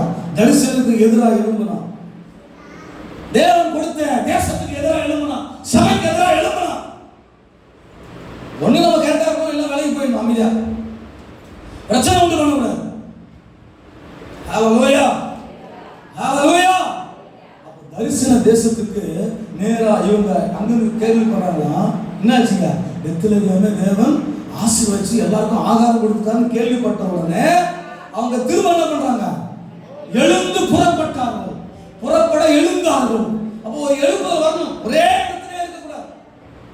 சரிப்பா, இவ்வளவு பிரச்சனை வந்துச்சா, இதுக்கு ஏதோ ஒரு காரணம், எழுப்பி போவோம் சபைக்கு போய் நம்ம ஆண்டவர்கிட்ட ஜெபம் பண்ணணும்.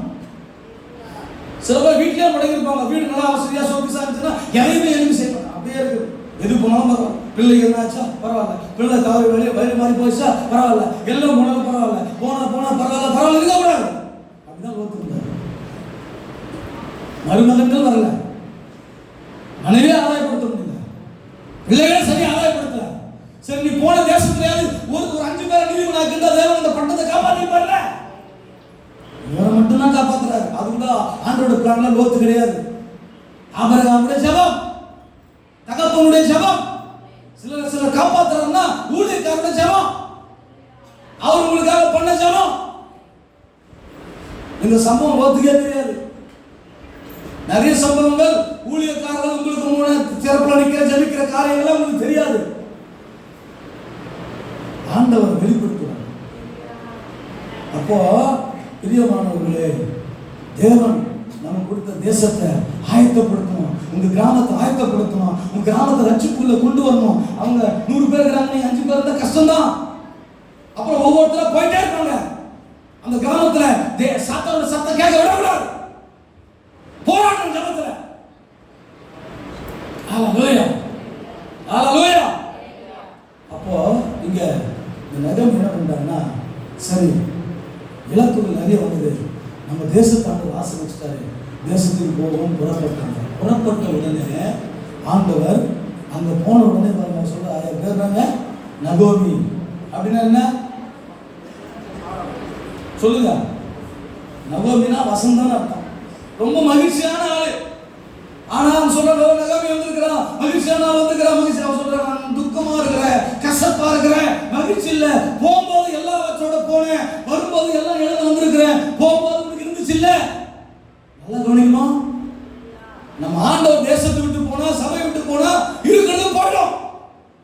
அதனாலதான் தரிசனத்துக்கு திரும்பணும். தரிசன தேசத்துக்கு திரும்ப வாங்க, தரிசன ஊழியத்துக்கு திரும்ப வாங்க, தரிசன சபைக்கு திரும்ப வாங்க. கர்த்தர் கொடுத்த சபை ஊழியம், அங்கதான் தேவன் நம்மளை ஆசீர்வதிப்பாரு. சரி, போனதெல்லாம் போட்டோம். அந்த அம்மா வந்தா பாருங்க, இந்த மனம் திரும்புறது தெரியுமா, அது ரொம்ப அவமானமா இருக்கும். சில நேரங்களில் நீங்க ரொம்ப நாள் போட்டு ஏதோ ஒரு சில காரியங்கள்ல சபைக்கு எதிராக நடந்து வந்தீங்கன்னா இருக்கிறவங்க உன்னை பார்த்து சும்மா இருக்கவே மாட்டான்.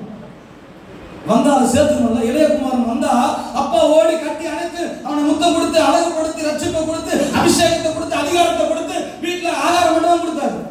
இது மூத்த குமாரனுக்கு கொடுக்கல. ஒரு ஆள் போயிட்டு வந்தா என்ன செய்யலாம்? சரி வந்தா அதை 4 பேர் குத்தி காட்டி அவங்களை கொலை போய் ஆக்கிடக்கூடாது. சில பேர் வரது யோசிப்பாங்க. நான் என்ன சொல்றேன்னா, குத்தி கட்டினாலும் சரி, கொலை பண்ணாலும் சரி, வந்தாதான் அவனுக்கு ரட்சிப்பு. இருக்கிறதும் தப்போம், திரும்ப கிடைக்கும், திரும்ப ஆசீர்வாதம் வரும். அந்த சந்ததியில ரட்சகர் உங்க வீட்டுல, உங்க தேசத்துல, கிராமத்துல பிறப்பா. புரியுதா உங்களுக்கு? போவாஸ் ரூத்தோட சந்ததியில தாவீது, ஓபேத், ஈசா, தாவீது, ஆண்டவராகிய இயேசு திரும்ப பெரிய ரட்சிப்பு உலகத்துக்கு வந்திருக்கிறார். ஹalleluya. ஒரு மனம் திரும்புகிறது, பெரிய காரியங்களை செய்யும். திரும்ப வந்துட்டீங்கன்னா தேவன் இழந்ததை திரும்ப கொடுப்பார், திரும்ப கட்டி எழுப்பார், அபிஷேகத்தை கொடுப்பார், வரங்களை கொடுப்பார், வல்லமையை கொடுப்பார். உங்க குடும்பம் கட்டி எழுப்பப்படும். பிள்ளைகள் சந்ததி தலைமுறை கர்த்தருடைய சந்ததியா தேசத்தா அழியப்படும். எப்படி ரட்சிப்பு இழந்துட்டாயா, என்ன பண்ண தெரியல, என் பிள்ளை பின்வாங்கி போச்சியா, ஆண்டவரே என்று சொல்லி தேவ சமூகம் ஜெபம்ங்க. அந்த நகோமியின் குடும்பத்தை கட்டினவரு, ரூத் வாழ்க்கை கட்டினவரு, ரட்சகர் வெளிப்பட்ட ஆண்டவராகிய இயேசுக்கு சந்ததிய தலைமுறையா மாறினாங்க. தகப்பனா, உங்களை என்னையும் அப்படி தேவன் மாற்ற மாட்டாரா? இன்றைக்கு ஒருவேளை அந்த இழந்த இழப்பை நினைச்சு, அருவருப்பை நினைச்சு, கஷ்டத்தை நினைச்சு, வேலை நினைச்சு அப்படியே பின்வாங்கி போகாத. ஊர் பேசட்டும், உலகம் பேசட்டும், சமுதாயம் பேசட்டும், உன் தகப்பனுடைய தேசத்துக்கு திரும்பு, சபைக்கு திரும்பு, கர்த்தருடைய வீட்டுக்கு திரும்பு. சில நேரங்கள் விசுவாசப்படுறதுக்கு யூத பிரச்சனை வரதே இல்லை. அந்த 4 பேர் பார்த்து என்ன சொல்றாங்க, இந்த 4 பேர் நம்ம தூக்கி போட்டா விடுவோம், தூக்கி போறவங்க அவங்க விட மாட்டோம். நான் சொல்ல புரியுதா உங்களுக்கு? ஆமே. ஐயா சொன்னாங்க, 4 பேர் தூக்கிட்டு வந்து ரட்சிப்பை கொடுத்தாங்க. நீங்க 4 பேர் சேர்ந்து ஒரு ஆள் தூக்கிட்டு கொண்டு வந்து சேர்க்கணும். நீங்க இங்க வரலனா நான் 4 பேர் நம்மளை தூக்கி போறது ரெடியா பார்த்துருக்கேன். நம்மளை போறவரை விட மாட்டாங்க 4 பேர், அவங்க சபையாரோட இருப்பாங்க. அந்த மாதிரி ஆளுங்களை பார்த்தா நீங்க ஜெபம் பண்ணுங்க. ஹalleluya. நல்லா ஓடி வந்து சபையை இருக்கிறவங்களுக்கு அழகா வீட்டை அந்த கதையை போட்டு ஜெபம் பண்ணுங்க. தேவனுடைய தேசத்துக்கு வர்றதுக்கு அவமானப்படாதீங்க, திரும்பி வர்றதுக்கு அவமானப்படாதீங்க. அவர் வந்து அது எவ்வளவு பெரிய கஷ்டங்க. வயல்ல இருக்கிற நிலத்துல பொறுக்கி சாப்பிடுறாங்க. அதை விட பெரிய மகிழ்ச்சி என்னன்னா, ரூத் தேவனை புரிந்து கொண்டான். ஐயா செல்வம் வேணாம், என் சொகுசு வாழ்க்கை வேணாம். அந்த மோவாப் தேசத்துக்கு ஒண்ணு தானே, அங்க வீடு இருக்கு, தகப்பன் தேசங்க, அது எதுவுமே வேணாம். நகோமியோட தேவன் தான் எனக்கு தேவை. பஞ்சமோ வறுமையோ அழகோ அந்தஸ்தோ எது இழந்தாலும் பரவாயில்ல, எது இருந்தாலும் இல்லைனாலும் பரவாயில்ல, இந்த தேவன் என்றென்றைக்கும் உள்ள சதா காலங்களிலும் நம்முடைய தேவன். உன் ஜனம் என் ஜனம், உன் தேவன் என் தேவன். நீ இனிமேல நான் எகிப்துக்கு வராது, பெத்லகேமுக்கு வராதுன்னு சொல்லாத, சபைக்கு வராதுன்னு யாரும் உங்களை சொல்லக்கூடாது. யாருன்னா உங்களை சபைக்கு வர தடுத்தாங்கன்னா அவங்க சொல்றதை கேட்கக்கூடாது. நிறைய பிரச்சனையா தான், கசப்பான வேறு முளைத்தெழும்பி கலக்கம் உண்டாக்குறதுனால கிருபை அனைவரும் விட்டு போயிடுது. கொஞ்சம் கலகம் பண்ணி ஒவ்வொன்றா அப்படியே சொல்லி எல்லாரும் சபையில அபிஷேகம், அன்பின் வாசம், ஆவி எல்லாமே மனம் திரும்ப வராமல் இருந்தது அப்படியே கடினமாக்கி விடுறாங்க சாத்தான். கசந்து கொள்ளாதவர்கள் கசப்பை நீங்க முடிச்சு முடியாது. இந்த ஜபம் ஒரு மறுபத்தை நமக்கு உண்டாகணும். நம்ம திரும்பி வரணும், மனம் திரும்பி வரணும், மாற்றத்தோட வரணும், எழுந்து புறப்பட்டு வரணும். உட்கார்ந்த இடத்துல உட்கார்ந்து பேசக்கூடாது, அங்கங்க உட்கார்ந்து பேசி வீணான காரியங்களை பேசக்கூடாது. எழுந்து கர்த்தர் கொடுத்த நித்தியம். ஹalleluya, ஹalleluya. ஆண்டவர் நான் கவனிங்க, அங்க ஒவ்வொரு ஆகாரத்தையும் கொடுக்குறது. கணவன் மனைவி என்ன சொல்லணும், பெரியவங்களை கணவன் பண்ணணும், தாய் தகப்பனை விட்டு போகக்கூடாது, தாய் தகப்பனை ஆதரிக்கணும். இதெல்லாம் ஆசீர்வாதத்துக்குரிய வழி. ஹalleluya. அம்மா ரூத் அப்படி வந்ததுனால அவருடைய கேரக்டர் தாங்க, எல்லாம் சொல்லுங்க குணம், எல்லாம் சொல்லுங்க குணம். அந்த குணம் தான் பெரிய ஆசீர்வாதத்தை கொடுத்ததுக்காக பணம் கிடையாது. பக்கத்துல பார்த்து சொல்லுங்க, பணம் கிடையாது. இப்போ ஒரு பால் இருக்காங்களா, ஒரு பால் பணத்தை தேடி வந்தாங்க. ஆனா ரூத் குணத்தை தேடி வந்தாங்க. ஆண்டவர் ரூத் பணத்தை காரியா மாத்தினாங்க. குணம் பணத்தை கொடுக்கும், ஆனா பணம் உங்களுக்கு குணத்தை கொடுக்காது. அதனால பணத்தை தேடி போகாதீங்க, குணத்தை தேடி வாங்க. ஆண்டவர் உங்கள் வாழ்க்கையை வசதி வாழ்க்கை படைச்ச வாழ்க்கை நிச்சயமா மாற்றுவார். ஐயா சொல்றாங்கல்ல, சாபம் நீங்க ஆசீர்வதிக்கப்படும், வறுமை எல்லாம் மாறும். இவங்க மாறுச்சுல, தரிசன தேசத்துக்கு வந்தாங்க. அப்பத்தின் வீடு, தேவனுடைய வீடு, சபை ஊழியம் ஆசீர்வாதத்தை தேடி வந்த உடனே இல்லாதது தேவன் இருக்கிறது போல கொடுத்தார். அவன் எங்க இருந்தாலும் கத்த கொடுப்பாருங்க. அந்த உறுதி இருந்துச்சு, மன உறுதி. 3 நாள் ஜபத்துக்கு வந்து நான் உட்கார்ந்து மன உறுதி இருக்கணும். நண்பன் அழைப்பான், ஃப்ரெண்ட் அழைப்பாங்க, சொந்தக்காரங்க ஃபங்க்ஷன் வச்சிருப்பாங்க, நிகழ்ச்சி வச்சிருப்பாங்க. இதை விட சிறப்பான ஜெபம், அட்வர்டைஸ்மெண்ட் பயங்கரமா இருக்கு, அங்க போலாம் கூப்பிடுவாங்க. மன உறுதி வேணும். எனக்கு என் சபை, என் ஸ்தாபனம், என் தரிசனம், எங்க ஊழியர்கள், எங்க ஜெபம். சொல்ல புரிஞ்சுங்களா? ஆமென். அந்த மன உறுதி ரூத்துக்கு இருந்ததுனால இனிமேல் பிரிஞ்சு போறதை பத்தி பேசுறாங்க. ஹalleluya. எல்லாம் சொல்லுங்க ஹalleluya. இந்த குணம் தான் நான் சொல்றேன். உங்களுடைய முந்தின நற்குணத்தை பார்க்கணும். எல்லாம் சொல்லுங்க, முந்தின நற்குணத்தை பார்க்கணும். ஒரு சத்தமா சொல்லுங்க, முந்தின நற்குணத்தை பார்க்கணும். பிந்தின நற்குணம் அதிக உத்தமமா இருந்துச்சு. ஆனா சபையில எப்படி இருக்குன்னா, முதல்ல வரும்போது அப்படியே தாழ்மையா இருக்கு, அன்பா இருக்கு, மன்னிப்பா இருக்கு, பாசமா இருக்கு.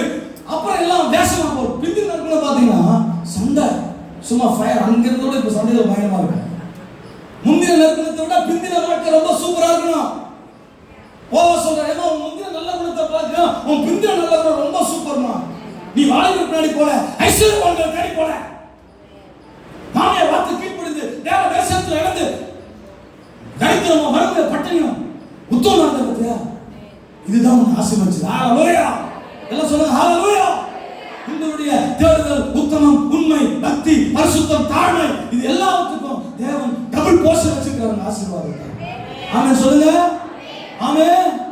அப்போ நம்ம ஆரம்பத்துல இருக்கிற தாழ்மை, உண்மையெல்லாம் போய் நான் நல்ல பைபிள் படிக்கும்போது என்னோட மகள் 1.5 வயசு, பிள்ளைய வீட்டில் விட்டுட்டு மனைவி பிள்ளைய விட்டு தான் போனேன் குற்றம்பாளையத்துக்கு.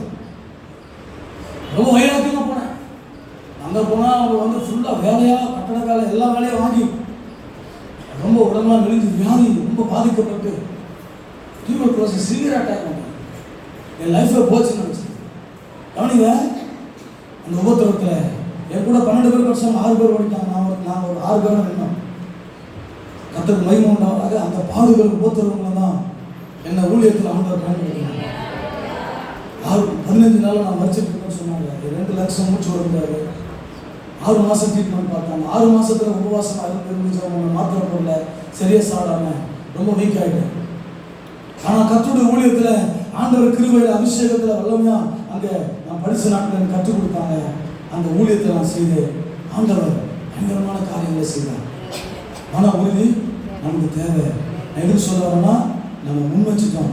ஆண்டவர் எந்த நிலையில போனாலும் அதற்கான அபிஷேகத்தை கொடுப்பார், ஆடுகளுக்கு ஏற்ற கிருபை கொடுப்பார், மகிமை கொடுப்பார். நீங்க அவளோட பாடுபட்டா அவளோட ஆளுகை செய்வீங்க. ஹalleluya.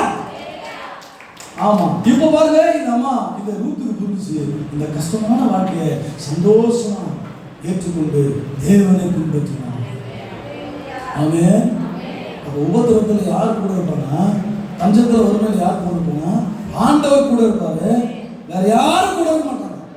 ஆசீர்வாதத்துல எல்லாரும் கூட இருப்பாங்க, ஆண்டவர் கொஞ்சம் விலகி இருப்பார். யோபு தனிமையா இருக்கும்போது அவர் சொன்னாரு, ஆண்டவரை நான் பார்க்கிறேன், கேள்விப்பட்டேன், இப்ப பார்க்கிறேன். எல்லாம் போன பிறகு எல்லாம் போயிட்டாங்க, யாருமே இல்லை, தேவன் கூட இருந்தார். ஆனா யோபு ஆண்டவர் டபுள் போர்ஷன் ஆசீர்வதிச்சார். சொல்ல புரிஞ்சுங்களா? இந்த ஒத்துமை வாழ்க்கை, பக்திக்குரிய வாழ்க்கை உங்களை நிச்சயமா சும்மா விடாது. ஒரு வேலை பெருமையா தெரியலாம், விரக்தியா தெரியலாம், ஆனா கனம் பண்ணப்படும் போதும் ஆசீர்வதிக்கப்படும் போதும் மற்றவர்களோடு நீங்கள் கம்பேர் பண்ணி பார்த்தீங்கன்னா ஒரு குறிப்பிட்ட காலத்துல அந்த ஆசீர்வாதத்துக்குரிய மகிமை, அபிஷேகத்துக்குரிய மகிமை, சூரியனுக்குரிய மகிமை, சந்திரனுக்குரிய மகிமை, நட்சத்திரத்துக்குரிய மகிமை, நட்சத்திரத்துக்குரிய மகிமை வித்தியாசம். உபவாச ஜபத்துக்குரிய மகிமை வித்தியாசம், அர்ப்பணிப்பு பாடுகளுக்குரிய கவலேஷன் வித்தியாசம். சூரியனுக்குரிய மகிமை யாரும் டச் பண்ண முடியாது, சந்திரனுக்குரிய மகிமை யாரும் டச் பண்ண முடியாது. ஹalleluya. யோசேப்பு தரிசனம் பண்ண ஆண்டவரே, சூரியனும் சந்திரனும் உன்னை வணங்கும். ஹalleluya. இந்த தரிசனத்துல அவங்க ரொம்ப பெரிய மனுஷங்க, சின்ன வயசு 30 வயசுல அவங்க குணம் தான், கேரக்டர் தான். மன்னிக்கிற குணம், சகோதரரை மன்னித்தான், கொள்ள அழிக்க நினைத்தவரை மன்னித்தான், தமிழ விபச்சார பழி போட்டு சிறையில அடைச்சவனை மன்னிச்சான். அவன் பதவி வரணும் தூக்குறாங்க. முதல்ல இங்கெல்லாம் பாருங்க, யாரு அரசாட்சி வந்து அவனை தூக்குறது, அவங்க அரசாட்சி இவனை தூக்குறது. யோசேப்பு ஒரு நாளாவது இந்த அம்மா கூப்பிட்டு சொல்லிப்போ, நான் கவனம், நான் உண்மையை பாவம் செய்தேன், அந்த அம்மா கூப்பிட்டு நிரூபிச்சிருவான்ல, சில பேர் போடுற படிக்கலாம் நிரூபிக்க வேண்டிய அவசியமே இல்லை. கர்த்தர் அதுக்கு மேல நம்மளை கொண்டு போயிடுவார். ஆமென். போய் வீடுக்குள்ள சொல்றது நிரூபிக்கிறது இல்ல இல்ல சொன்னா சொல்லிட்டு போ. இயேசுநாதர் நியாயமா தீர்ப்பு செய்கிறார். பிதாவுக்கு தம்மை ஒப்பு கொடுத்தார். யாருக்கு போய் நியாயத்தை பேசவே இல்லை. நமக்காக யாரும் நியாயம் பேச மாட்டாங்க. ஹalleluya. அப்போ கேரக்டர் குணம் எல்லாரையும் மன்னிச்சு 30 வயசுல எல்லாருக்கும் தகப்பனாங்க மன்னிக்கிற குணம் தான் உங்களை எல்லாருக்கும் மேல உயர்த்தணும். அவங்க உபவாச ஜபத்துல மன்னிக்காம கசப்போட சில நான் கிராமத்தில் இருக்கிறவங்களா தெரியும். 40 வருஷம் அவங்க பேசாமலே சாவாங்க. சில பேர் பக்கத்து வீட்டில் இருக்கோம், கடைசி வரும் வழிக்கு சண்டை போட்டு சாக பேசாமலே சாகும். நான் சென்னையில் இருந்தேன். எங்கள் ஃபேமிலியெல்லாம் என்னுடைய மனைவியில் சொன்னேன். சென்னையில் எப்படிமா வெட்டி குத்தி பயங்கர சண்டை போட்டுருக்கோம். அடுத்த நாள் பேசிப்போம். சொல்ற பிரிச்சே இருக்கு. ஆமாம், வீட்டிலே கூட வாழப்படுதல் இருப்பாங்க. ஆனால் அடுத்த நிகழ்ச்சியில் பார்த்தா ஒன்றா இருப்பாங்க. நான் எதுக்கெல்லாம் சொல்கிறேன்னா, நம்மளுக்கு நீதி இல்லை. நம்ம சரியா இருக்குன்னு சொல்லி அடுத்தவங்க வந்து என்ன செய்யறான், அவங்க சரியில்லைன்னு பேச மாட்டேங்கிறான். ஆனால் தேவனோட பார்வையில் அவங்க இன்னைக்கு சரியா இருக்க மாட்டாங்க. ஹalleluya, ஹalleluya. ஆகவே இந்த உபவாச ஜெபத்துல நீங்கள் தரிசன தேசத்துக்கு திரும்ப வேண்டும், தகப்பன் வீட்டுக்கு திரும்ப வேண்டும், சபைக்கு திரும்ப வேண்டும், ஊழியத்துக்கு திரும்ப வேண்டும். கர்த்தர் உங்களை அழைச்ச இடத்துல நீங்க இருந்தா நீங்க ஆசீர்வாதமாக இருப்பீர்கள். அந்த தரிசன தேசத்தையும் தரிசன சபைக்கு போகும்போது நிறைய இழப்புகள் வந்ததை இப்போ நான் பார்த்தேன்.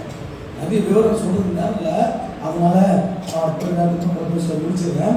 அவங்க பிரியமானவர்களே, தரிசன தேசத்துக்கு திரும்புங்கள்.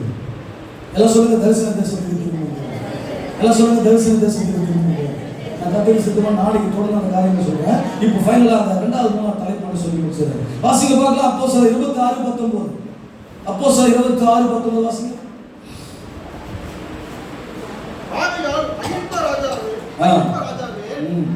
நான் அந்த பரமனுக்கு கீழ்ப்படியாதவனா இருக்கவில்லை. வாசிங்களா? சரி, இப்ப கவனிங்க. 26ல என்ன சொல்லப்படுதுன்னா, பவுல் சொல்றார். கவனிங்க, பவுல் சொல்லும்போது நான் அந்த பரம தரிசனத்துக்கு கீழ்ப்படியாமல் இருக்கவில்லை. கவனிங்க, ஆகையால் அறிவிப்பார் ராஜாவே, நான் அந்த பரம தரிசனத்துக்கு கீழ்ப்படியாதவனாய் இருக்கவில்லை. அப்ப தேவன் கொடுத்த தரிசனம் என்ன தரிசனம்? பரம தரிசனம். எல்லாம் சொல்லுங்க, பரம தரிசனம், பரலோக தரிசனம். சும்மா நம்ம ஏதோ இங்க வந்து இருக்கிறதுக்கு போறதுக்கு நம்ம ஒரு சர்ச்சுக்கு போறோம், அவ்வளவுதான் நம்ம பிள்ளைங்க அப்படி இருக்கிறாங்க, அப்படி இல்ல. நீங்க எல்லாரும் நம்ம அனைவரும் சபை முழுவதும் நம்ம மாறினா தானே இயேசு வருகிறோம். ஆண்டோட வருகையில நம்ம சபை நிக்கணும், ஜனங்க நிக்கணும். ஹalleluya. குடும்பம் நிக்கணும், கோத்திரம் நிக்கணும். ஒருத்தர் மிஸ் ஆக கூடாது. பேழைக்குள்ள எல்லாரும் பிரவேசிக்கணும். உபவாச ஜபத்துல தான் இந்த பிள்ளைகள் இருக்கணும். ஹalleluya. அப்ப என்ன சொல்றாருன்னா, இந்த பரம தரிசனங்க ஏதோ நான் போய் எகிப்துல போய் அங்க ஆளுகை செய்து அந்த ஜனங்களை அடிமைப்படுத்தி நான் அதிகாரி என்பதற்காக இல்லை, ஊழியம் செய்து மரியாதை கணம் வருவதற்காக என்பதற்காக இல்லை. அந்த பரம தரிசனத்துக்கு நான் கீழ்ப்படியாதவனாக இருக்க மாட்டேன். அப்ப நீங்களும் நானும் பரம தரிசனத்துக்கு கீழ்ப்படியணும். பரம தரிசனம் எங்க உண்டாகும்? சபையில தான் உண்டாகும். சபையில உங்களுக்கு கொடுத்த தகப்பன் மூலமா தான் தரிசனம் உண்டாகும். ஆபிரகாம் மூலமா தான் தரிசனம் உண்டாயிடுச்சு. அவங்க தான் சொல்றார், ஒருவனை அல்லவா தேவன் படைத்தார். ஏன் ஒருவனை படைத்தார்? ஒரு பரிசுத்த சந்ததி உண்டாகும்படி. அநேக பொம்மைகளை செய்து வச்சிருக்கலாமே ஆண்டவரே. அப்ப தேவனுடைய பிள்ளைகளே, ஒருவனை அழைத்தார். கவனிக்கிறீங்களா? வேதம் சொல்லுகிறது அந்த வசனத்துல, இந்த பரம தரிசனத்துக்கு நான் கீழ்ப்படியவில்லை. உங்களுக்குரிய, உங்க சபைக்குரிய, இந்த பட்டத்துக்குரிய எல்லா பரலோக ஆசீர்வாதமும் அன்பான தகப்பன் மூலமா தான் உங்க எல்லாருக்கும் வரும். சந்ததி மூலமா தான் உங்க எல்லாருக்கும் வரும். ஆமென். யோசேப்பு ஒரு ஆள் போறனா எப்படி அங்க எகிப்துல வந்திருக்க தரிசனம்? ஐயா இங்க வரலனா அப்ப நல்லா புரிஞ்சுங்க. இந்த பரம தரிசனத்துக்கு நாம் எல்லாரும் கீழ்ப்படிய வேண்டும். விசுவாசத்துல கடவுளை பற்றி ஆண்டவர் மகிமை கொடுக்கணும். ஹalleluya. இது பரம தரிசனம். ராஜா வரும்போது இந்த பட்டணம் கலிக்கும். ராஜா வரும்போது மகிழ்ந்து கலி கூறுவார். ஆகவே பரம தரிசனத்துக்கு நான் என்ன சொல்லுங்க, கீழ்ப்படியணும். சில நேரங்களில் நல்லா புரிஞ்சுங்க. பரம தரிசனம், அந்த தரிசனத்தில் தேவன் உங்களை இணைச்சிருக்கிறார், இந்த பகுதியை வச்சிருக்கிறாரு, உங்களை அழைச்சிருக்கிறாரு, உங்களை ஏற்படுத்தியிருக்கிறார். நான் கடைசியில் சொல்லி முடிச்சிருக்கேன். 3வது வாசிங்க பார்க்கலாம். எபிரேயர் 11:14. எபிரேயர் 11:14. சொல்றீங்களா? அதையல்ல, அதிலும் மேன்மையான பரமதேசத்தை விரும்பினார்கள். கவனிங்க, இப்ப என்ன சொல்றாரு ஆபிரகாம்? என்ன சொல்றாரு? ஆபிரகாம் பத்தி பார்க்கிறோம். நம்ம நினைக்கிற ஆபிரகாம் வந்து பழைய ஏற்பாடு தானே. ஹalleluya. அவர் பழைய ஆளு தானே. அவர் அப்பா தாத்தா தானே. ஆண்டவர் எங்குமே ஆபிரகாமை விட்டு கொடுத்ததே இல்லை. புதிய ஏற்பாடு ரட்சிக்கப்பட்டவங்க நீங்க ஆபிரகாமின் குமாரனாவா? ஏன்னா இந்த ஆசீர்வாதம் உங்க சந்ததிக்கு, இந்த தலைமுறைக்கு, பேர பிள்ளைகளுக்கு தலைமுறையா அழைக்கப்பட்ட ஆபிரகாம் மூலமாக தரிசனமா ஆசீர்வாதமா வருது. ஆமென். இது ஆண்டவராக இயேசு கனம் பண்ணார். இப்போ பவுல் அப்போஸ்தலன் இந்த நிருபத்தை பவுல் எழுத சொல்லப்படுது. அதனால நான் பவுல் சொல்லாமே சொல்றேன். அப்ப என்ன சொல்லப்படுதுன்னா பாருங்க, அதையெல்லாம் அதிலும் மேன்மையான பரமதேசத்தையே விரும்பினார்கள். இப்ப கவனிக்கணும் என்ன பாருங்க, கானான் கானான் கானான் கானான் கானான். சில பேர் பாத்தீங்கன்னா இப்ப நம்ம கூட இந்த ஊர்ல சொல்றோம், காட்டு மன்னார் கோயில் என்ன சொல்றோம், ஆவடி ஆவடி ஆவடி இருக்கிறவரும் ஆவடிதான் இருக்குது ஆவடிதான் இருக்குது அப்படின்னுவோம். பூமியில் இருக்கிறவரும் நம்ம அங்கிருந்து போக முடியாது, அங்கதான் நம்ம இருந்தே இருக்கோம். ஆமே. ஆனா இங்க இருந்து அங்க போய் தானே ஆகணும். இப்ப என்ன சொல்ற ஆபிரகாம் என்னன்னா, ஏன் இந்த கானான் தேசத்துக்கு வந்தாரு, காட்டு மன்னார் கோயிலுக்கு வந்தாரு, நீங்க ஏன் வந்தீங்க அப்படின்னா அந்த பரம தேசத்தை விரும்பினதுனால வந்தோம். எல்லாம் சொல்லுங்க ஹalleluya ஹalleluya. சிலர் யாராவது எதையாவது விரும்புறதால வராங்க. ஆனா சில தேவ பிள்ளைகள் பரம தேசத்தை விரும்புறதால வராங்க. ஏன் வேற இடத்துக்கு போறாங்க? அதை விரும்புறாங்க. சொல்ல புரிஞ்சுங்களா? ஆமா. ஆனா யாருமே பரம தேசத்துக்கு போகணும் விரும்பி வரவே இல்லை. பரம தேசத்துக்கு போகணும்னு விரும்பி வரவங்க உங்க சபைக்கு வருவீங்க, உங்க ஊழியத்துக்கு வருவீங்க. இல்லாதவங்க எங்கெல்லாம் விருப்பமா இருக்கோ, எங்கெல்லாம் விருப்பமான ஆள் ஆடுறாரோ பாடுறாரோ ஆராதிக்கிறாரோ ப்ராசஸ் சொல்றாரோ அங்க போயிடுங்க. பரம தேசத்துக்கு தான் நம்ம முறை மாறும். 40 வருஷம் இவங்களே கானான்ல ஆண்டவர் நாடு தானங்க, நாட்டில் போய் சேர்த்துக்கலாமே. இந்த தேசத்துக்காக வேற நினைத்தார் இல்ல, அந்த தேசத்துக்காக. இவங்க இந்த தேசத்துக்கே போக தகுதி இல்லைன்னா அந்த தேசத்துக்கு எங்க போவாங்க? புரியுதா உங்களுக்கு? ஹalleluya. இங்கவே வாழ தகுதி இல்லாதவர்கள் அங்கே எங்க போக முடியும்? இங்க வாழ தகுதிப்படுத்துறது தான் மோசேயோட ஊழியம், கனமான ஊழியம், யோசுவாவோட ஊழியம். ஹalleluya. அப்பாவும் சகோதரர் சேர்ந்து செய்கிற மகன் செய்கிற ஊழியம் எதுக்கு தெரியுமா? கானான் தேசத்துக்கு கொண்டு போகணும். அங்க நீங்க அங்கிருந்து பரம கானானுக்கு போனாங்க. இதான் அன்பான தகப்பனார் மோசே ஜெபிக்கிறவர். இந்த வயசுலயும் அவர் கெச்சித்து ஜெபம் பண்றார்.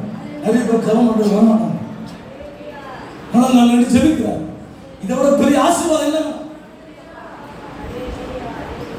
ஹalleluya. மோசேயோட கண்கள் இருளாகவில்லை, பலன் குன்றி போகவில்லை. அவர் தேவன் மனுஷராக விசுவாசிங்களா? நோக்கம்னா இந்த உலகத்துல நீங்க ஆசீர்வாதமா இருக்கணும், பரலோக ராஜ்யத்தை சுதந்திரிக்கணும். ஹalleluya. அதனால கானானுக்குள்ள போனோம், பரம கானானுக்குள்ள போனோம், தேவ தரிசனத்துக்குள்ள வந்து இந்த சபை தரிசனத்துக்குள்ள வரணும், பரலோக தரிசனத்துக்குள்ள போனோங்க. இது எண்ணத்தை கொடுக்கிற இடம் சபை தான். விசுவாசிக்கிறீங்களா? ஆமென். அப்படி மகிமை உண்டாவதாக ஆண்டவர் நாம மகிமைப்படுகிறார். இப்போ இங்க என்ன சொல்ல பாருங்க, 15 வாசிக்கலாம். தங்கள் விட்டு வந்த தேசத்தை நினைத்தார்களானால் அது திரும்பி போவதற்கு அவர்களுக்கு நல்லா கவனிங்க. ஆபிரகாம் எகிப்துக்கு போனதுக்கு அப்புறம் ஒரு நாளும் தன்னுடைய ஜென்ம பூமிக்கு பூர்வ தேசத்துக்கு போக விரும்பவே இல்லை. அவர் சொல்றாரு, அதை நினைச்சிருந்தான்னா போயிருப்பாரு. அவர் நினைக்கவே இல்லை. சில பேர் நம்ம என்ன செய்யணுமா, நம்ம ஊரை விட்டு நான் வச்சுங்க, நம்ம ஊருக்கு போனோம் ஆசையா இருக்கும். எங்கள் ஊர்லலாம் இந்த மாதிரி பெரிய இடம் எங்களுக்கு ஏற்கனவே மெட்ராஸில் பெரிய கஷ்டம் இல்லை. ஆனால் தேவன் எங்கே வச்சுக்கிறாருண்ணா, அங்கே தான் வச்சுக்கிறாரு. ஊருக்கு வந்தால் சொல்லுவாங்க, ஊரில் இடம் என்னடா நீங்கள் அப்படின்னு. நிறைய பேர் விசுவாசம் எண்ணம் சிந்தனை வரவே கூடாது. அவர் சொன்னார், ஊருக்கு போகிறதுக்கு திரும்பி போனோம்னு நினச்சா போயிட்டு இருக்கலாங்க. அவர் சொல்றாங்க, மகன் ஈசாக்க கூட பெண் பார்ப்பதற்கு அந்த ஊருக்கு கூட்டியா போவாங்க. சொல்ல புரிஞ்சுனா இல்லையா? அப்ப இந்த ஊர் மேல எவ்வளவு வைராக்கியம் வந்திருக்காரு பாத்தீங்களா? ரூத் தன் மாமியாரோட ஊர் மேல எவ்வளவு வைராக்கியம் வந்திருக்கு பாத்தீங்களா? மாமியார் குடும்பத்து மேல எவ்வளவு வைராக்கியம் வந்திருக்கு பாத்தீங்களா? அடிக்கடி போயிருது. சிலர் அது போன வரவே இல்லை. ஃபேமிலி கட்டி எடுக்கணும்னா நீங்க அநேக பாதையில் கடந்து போன கற்றுக்கணும். இந்த வசனத்தை கவனிச்சீங்கன்னா என்னாச்சுங்க, தங்களை விட்டு வந்த தேசத்துக்கு திரும்பி போக நினைக்கல. அவங்களுக்கு சமயம் திரும்பி போறதுக்கு அவங்களுக்கு சமயம் கிடைத்திருக்கு. அந்த தேசத்தை பற்றி சிந்திக்கணும். ஒன்னே ஒண்ணுதான், பரமக்கானா. அதுக்கப்புறம் தான் சொல்றாரு, ஆகையால் அதிலும் மேன்மையான பரம தேசத்தை விரும்பினார்கள். ஆகையால் தேவன் அவர்களுடைய தேவன் என்னப்பட வெட்கப்படவில்லை, அவர்களுக்கு ஒரு நகரத்தை. தேசம்லாம் வந்துச்சு பார்த்தீங்களா, இங்க வந்து அழகா சொல்றாங்க, நகரத்தை, பரம எருசலேம் என்கிற ஒரு நகரம். ஆபிரகாம் வந்து அப்பவே பார்த்துட்டார், தேவனே தன் கைகளினாலே கட்டி உண்டாக்கின ஒரு தேசம், ஒரு நகரம், இதிலும் மேன்மையான நகரம். ஆகவே இந்த சுதந்திரம் அடைந்த இந்திய தேசத்துல நீங்கள் இருப்பது மகிழ்ச்சி. இந்த காட்டுமன்னார் கோயில் பகுதி சுற்றிலும் நீங்கள் இருப்பது பெரிய மகிழ்ச்சி. இந்த தேசத்திலும் ஒரு மேன்மையான தேசம் தேவன் நமக்கு உண்டாக்கி இருக்கிறார். அதற்கு நிகரான தேசம் எதுவுமே இல்லை. அதுக்கு அழைக்கப்பட்டீங்க. ஆபிரகாம் புரிந்து திரும்ப அவருக்கு நினைக்கவே இல்லை. ஆகவே தேவ பிள்ளைகளே, நீங்கள் அழைக்கப்பட்ட அழைப்பு ஒரு பெரிய விசேஷமான அழைப்பு. தேவனுடைய தரிசனத்துக்கு திரும்புவோம், தரிசன தேசத்துக்கு திரும்புவோம். தரிசன என்ன சொன்னேன், பரம தரிசனத்துக்கு திரும்புவோம். அதுக்கு மேல பரம தேசத்துக்கு திரும்புவோம். இந்த மூன்று காரியங்கள், தரிசன தேசத்துக்கு திரும்பணும், அப்புறம் பரம தேசத்துக்கு திரும்பணும், இன்னும் சொன்னேன் பரம தரிசனத்துக்கு திரும்பணும். அப்போ தரிசனம் பரலோகத்துக்குரியது, அடுத்த தேசம் பரலோக தேசம். அதுக்கு தான் இந்த பூமியில தேவன் உங்களை என்னை ஆபிரகாமை போல குடும்பமா, சமுதாயத்திலிருந்து, இனத்திலிருந்து, தேசத்திலிருந்து ஆண்டவர் அழைத்திருக்கிறார். நான் சொல்ல எத்தனை பேர் விசுவாசிக்கிறீங்க? அப்படியே முழங்கால் பண்ணிட்டு, முடிந்த முழங்கால் படிங்க, மற்ற கண்களை மூடி நாம் அனைவரும் சொல்லிக்கிறோம், ஹல்லேலூயா ஹல்லேலூயா. இது எழுப்புதலின் நேரம் அல்லோ, நம் யோசுவாவின் காலம் அல்லோ. இது எழுப்புதலின் நேரம் அல்லோ, நம் யோசுவாவின் காலம் அல்லோ. ஆர்ப்பரிப்போம் ஆர்ப்பரிப்போம், அலங்கம் விரியும் வரை ஆர்ப்பரிப்போம். ஆர்ப்பரிப்போம் ஆர்ப்பரிப்போம், அலங்கம் விரியும் வரை ஆர்ப்பரிப்போம். கைகளை கட்டி போடுமா, எக்காலம் மூடி எரியோட குடிப்போம், ஆரவார துணியோம் காணாமைக்குள் நுழைவோம். எக்காலம் மூடி எரியோட குடிப்போம், ஆரவார துணியோம் காணாமைக்குள் நுழைவோம். இது எழுப்புதலின் நேரம் அல்லோ, நம் யோசுவாவின் காலம் அல்லோ. கரங்களை தட்டி யோசுவாவின் காலம். எஸ் ஆமென். நம் யோசுவாவின் காலம் அல்லோ, இது எழுப்புதலின் நேரம் அல்லோ. கரங்களை தட்டியலாம். ஆர்ப்பரிப்போம் ஆர்ப்பரிப்போம், அலங்கம் விரியும் வரை ஆர்ப்பரிப்போம். ஆர்ப்பரிப்போம் ஆர்ப்பரிப்போம், அலங்கம் விரியும் வரை ஆர்ப்பரிப்போம். துதிக்கும் நமக்கோ தோல்வி இல்லை, வெற்றி நிச்சயமே. துதிக்கும் நமக்கோ தோல்வி இல்லை, வெற்றி நிச்சயமே. பலனொன்று நிலவரமாய் இருப்போமே, இந்த பாரதத்தை சுற்றி சுற்றி சோதரிப்போமே. பலனொன்று நிலவரமாய் இருப்போமே, இந்த பாரதத்தை சுற்றி சுற்றி சோதரிப்போமே. இது எழுப்புதலின் நேரம் அல்லோ. ஹல்லேலூயா.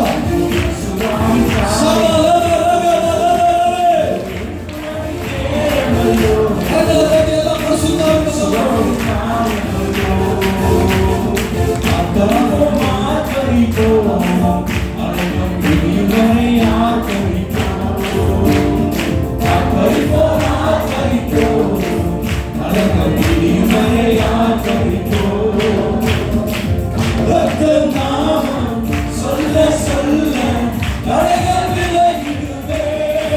எல்லா குட்டிகளும் தேவன் அழைப்பார்கள். எரிகோ கோட்டைகள் இடிந்து விழுவார்கள். இயேசுவின் நாமத்தினாலே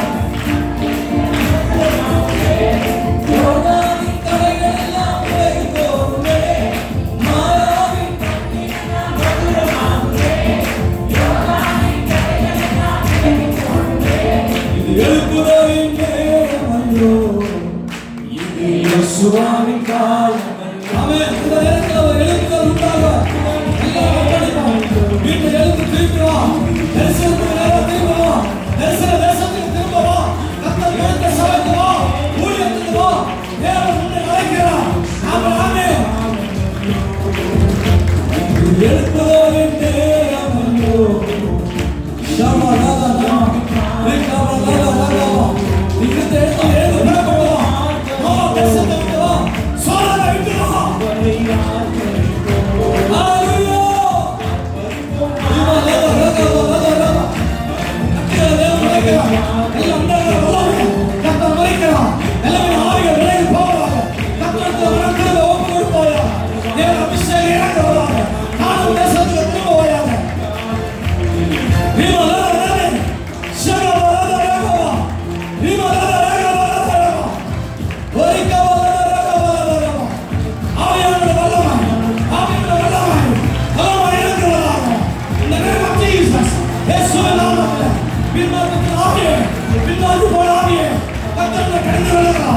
புதிய அபிஷேகம், புதிய கருவாய், புதிய தரிசனம், புதிய அல்லாமல் உண்மையை ஊற்றப்படுகிறது.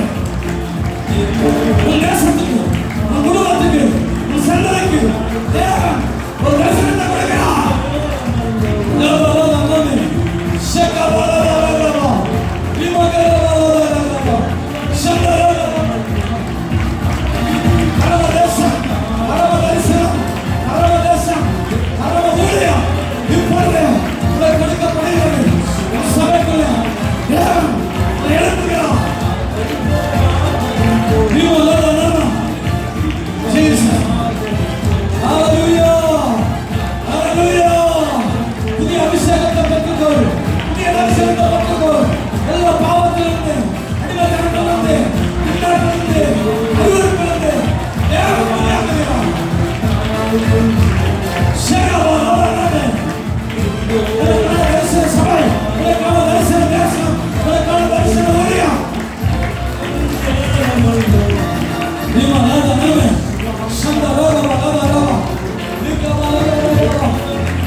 Praise God.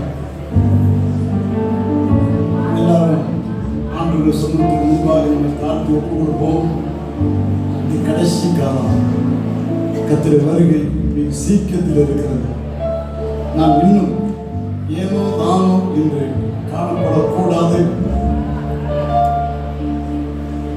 வேதத்தில் சொல்லப்பட்டிருக்கிறது, அனலும் இல்லாம குளிரும் இல்லாம வெதுவெதுப்பாய் இருக்கக்கூடாது. ஒவ்வொருவரும் அனலாய் காணப்பட வேண்டும். கர்த்தருக்கு மகிமை உண்டாவதாக. இப்போது கேட்ட உபதேசத்தினாலே நாம் நெருங்கி வாழ வேண்டும். அவரை அறிகிற அறிவிலே வாழ வேண்டும். கர்த்தருக்காக பக்தி வைராக்கியம் வாழ வேண்டும். ஒரு பிரிந்த ஜீவை செய்ய வேண்டும் என்ற விசேஷித்த சத்தியத்தை நாம் இன்னைக்கு கேட்டோம். கர்த்தருக்கு மகிமை உண்டாவதாக. தேவன் நமக்கென்று ஆயத்தம் பண்ணி வைத்திருக்கிற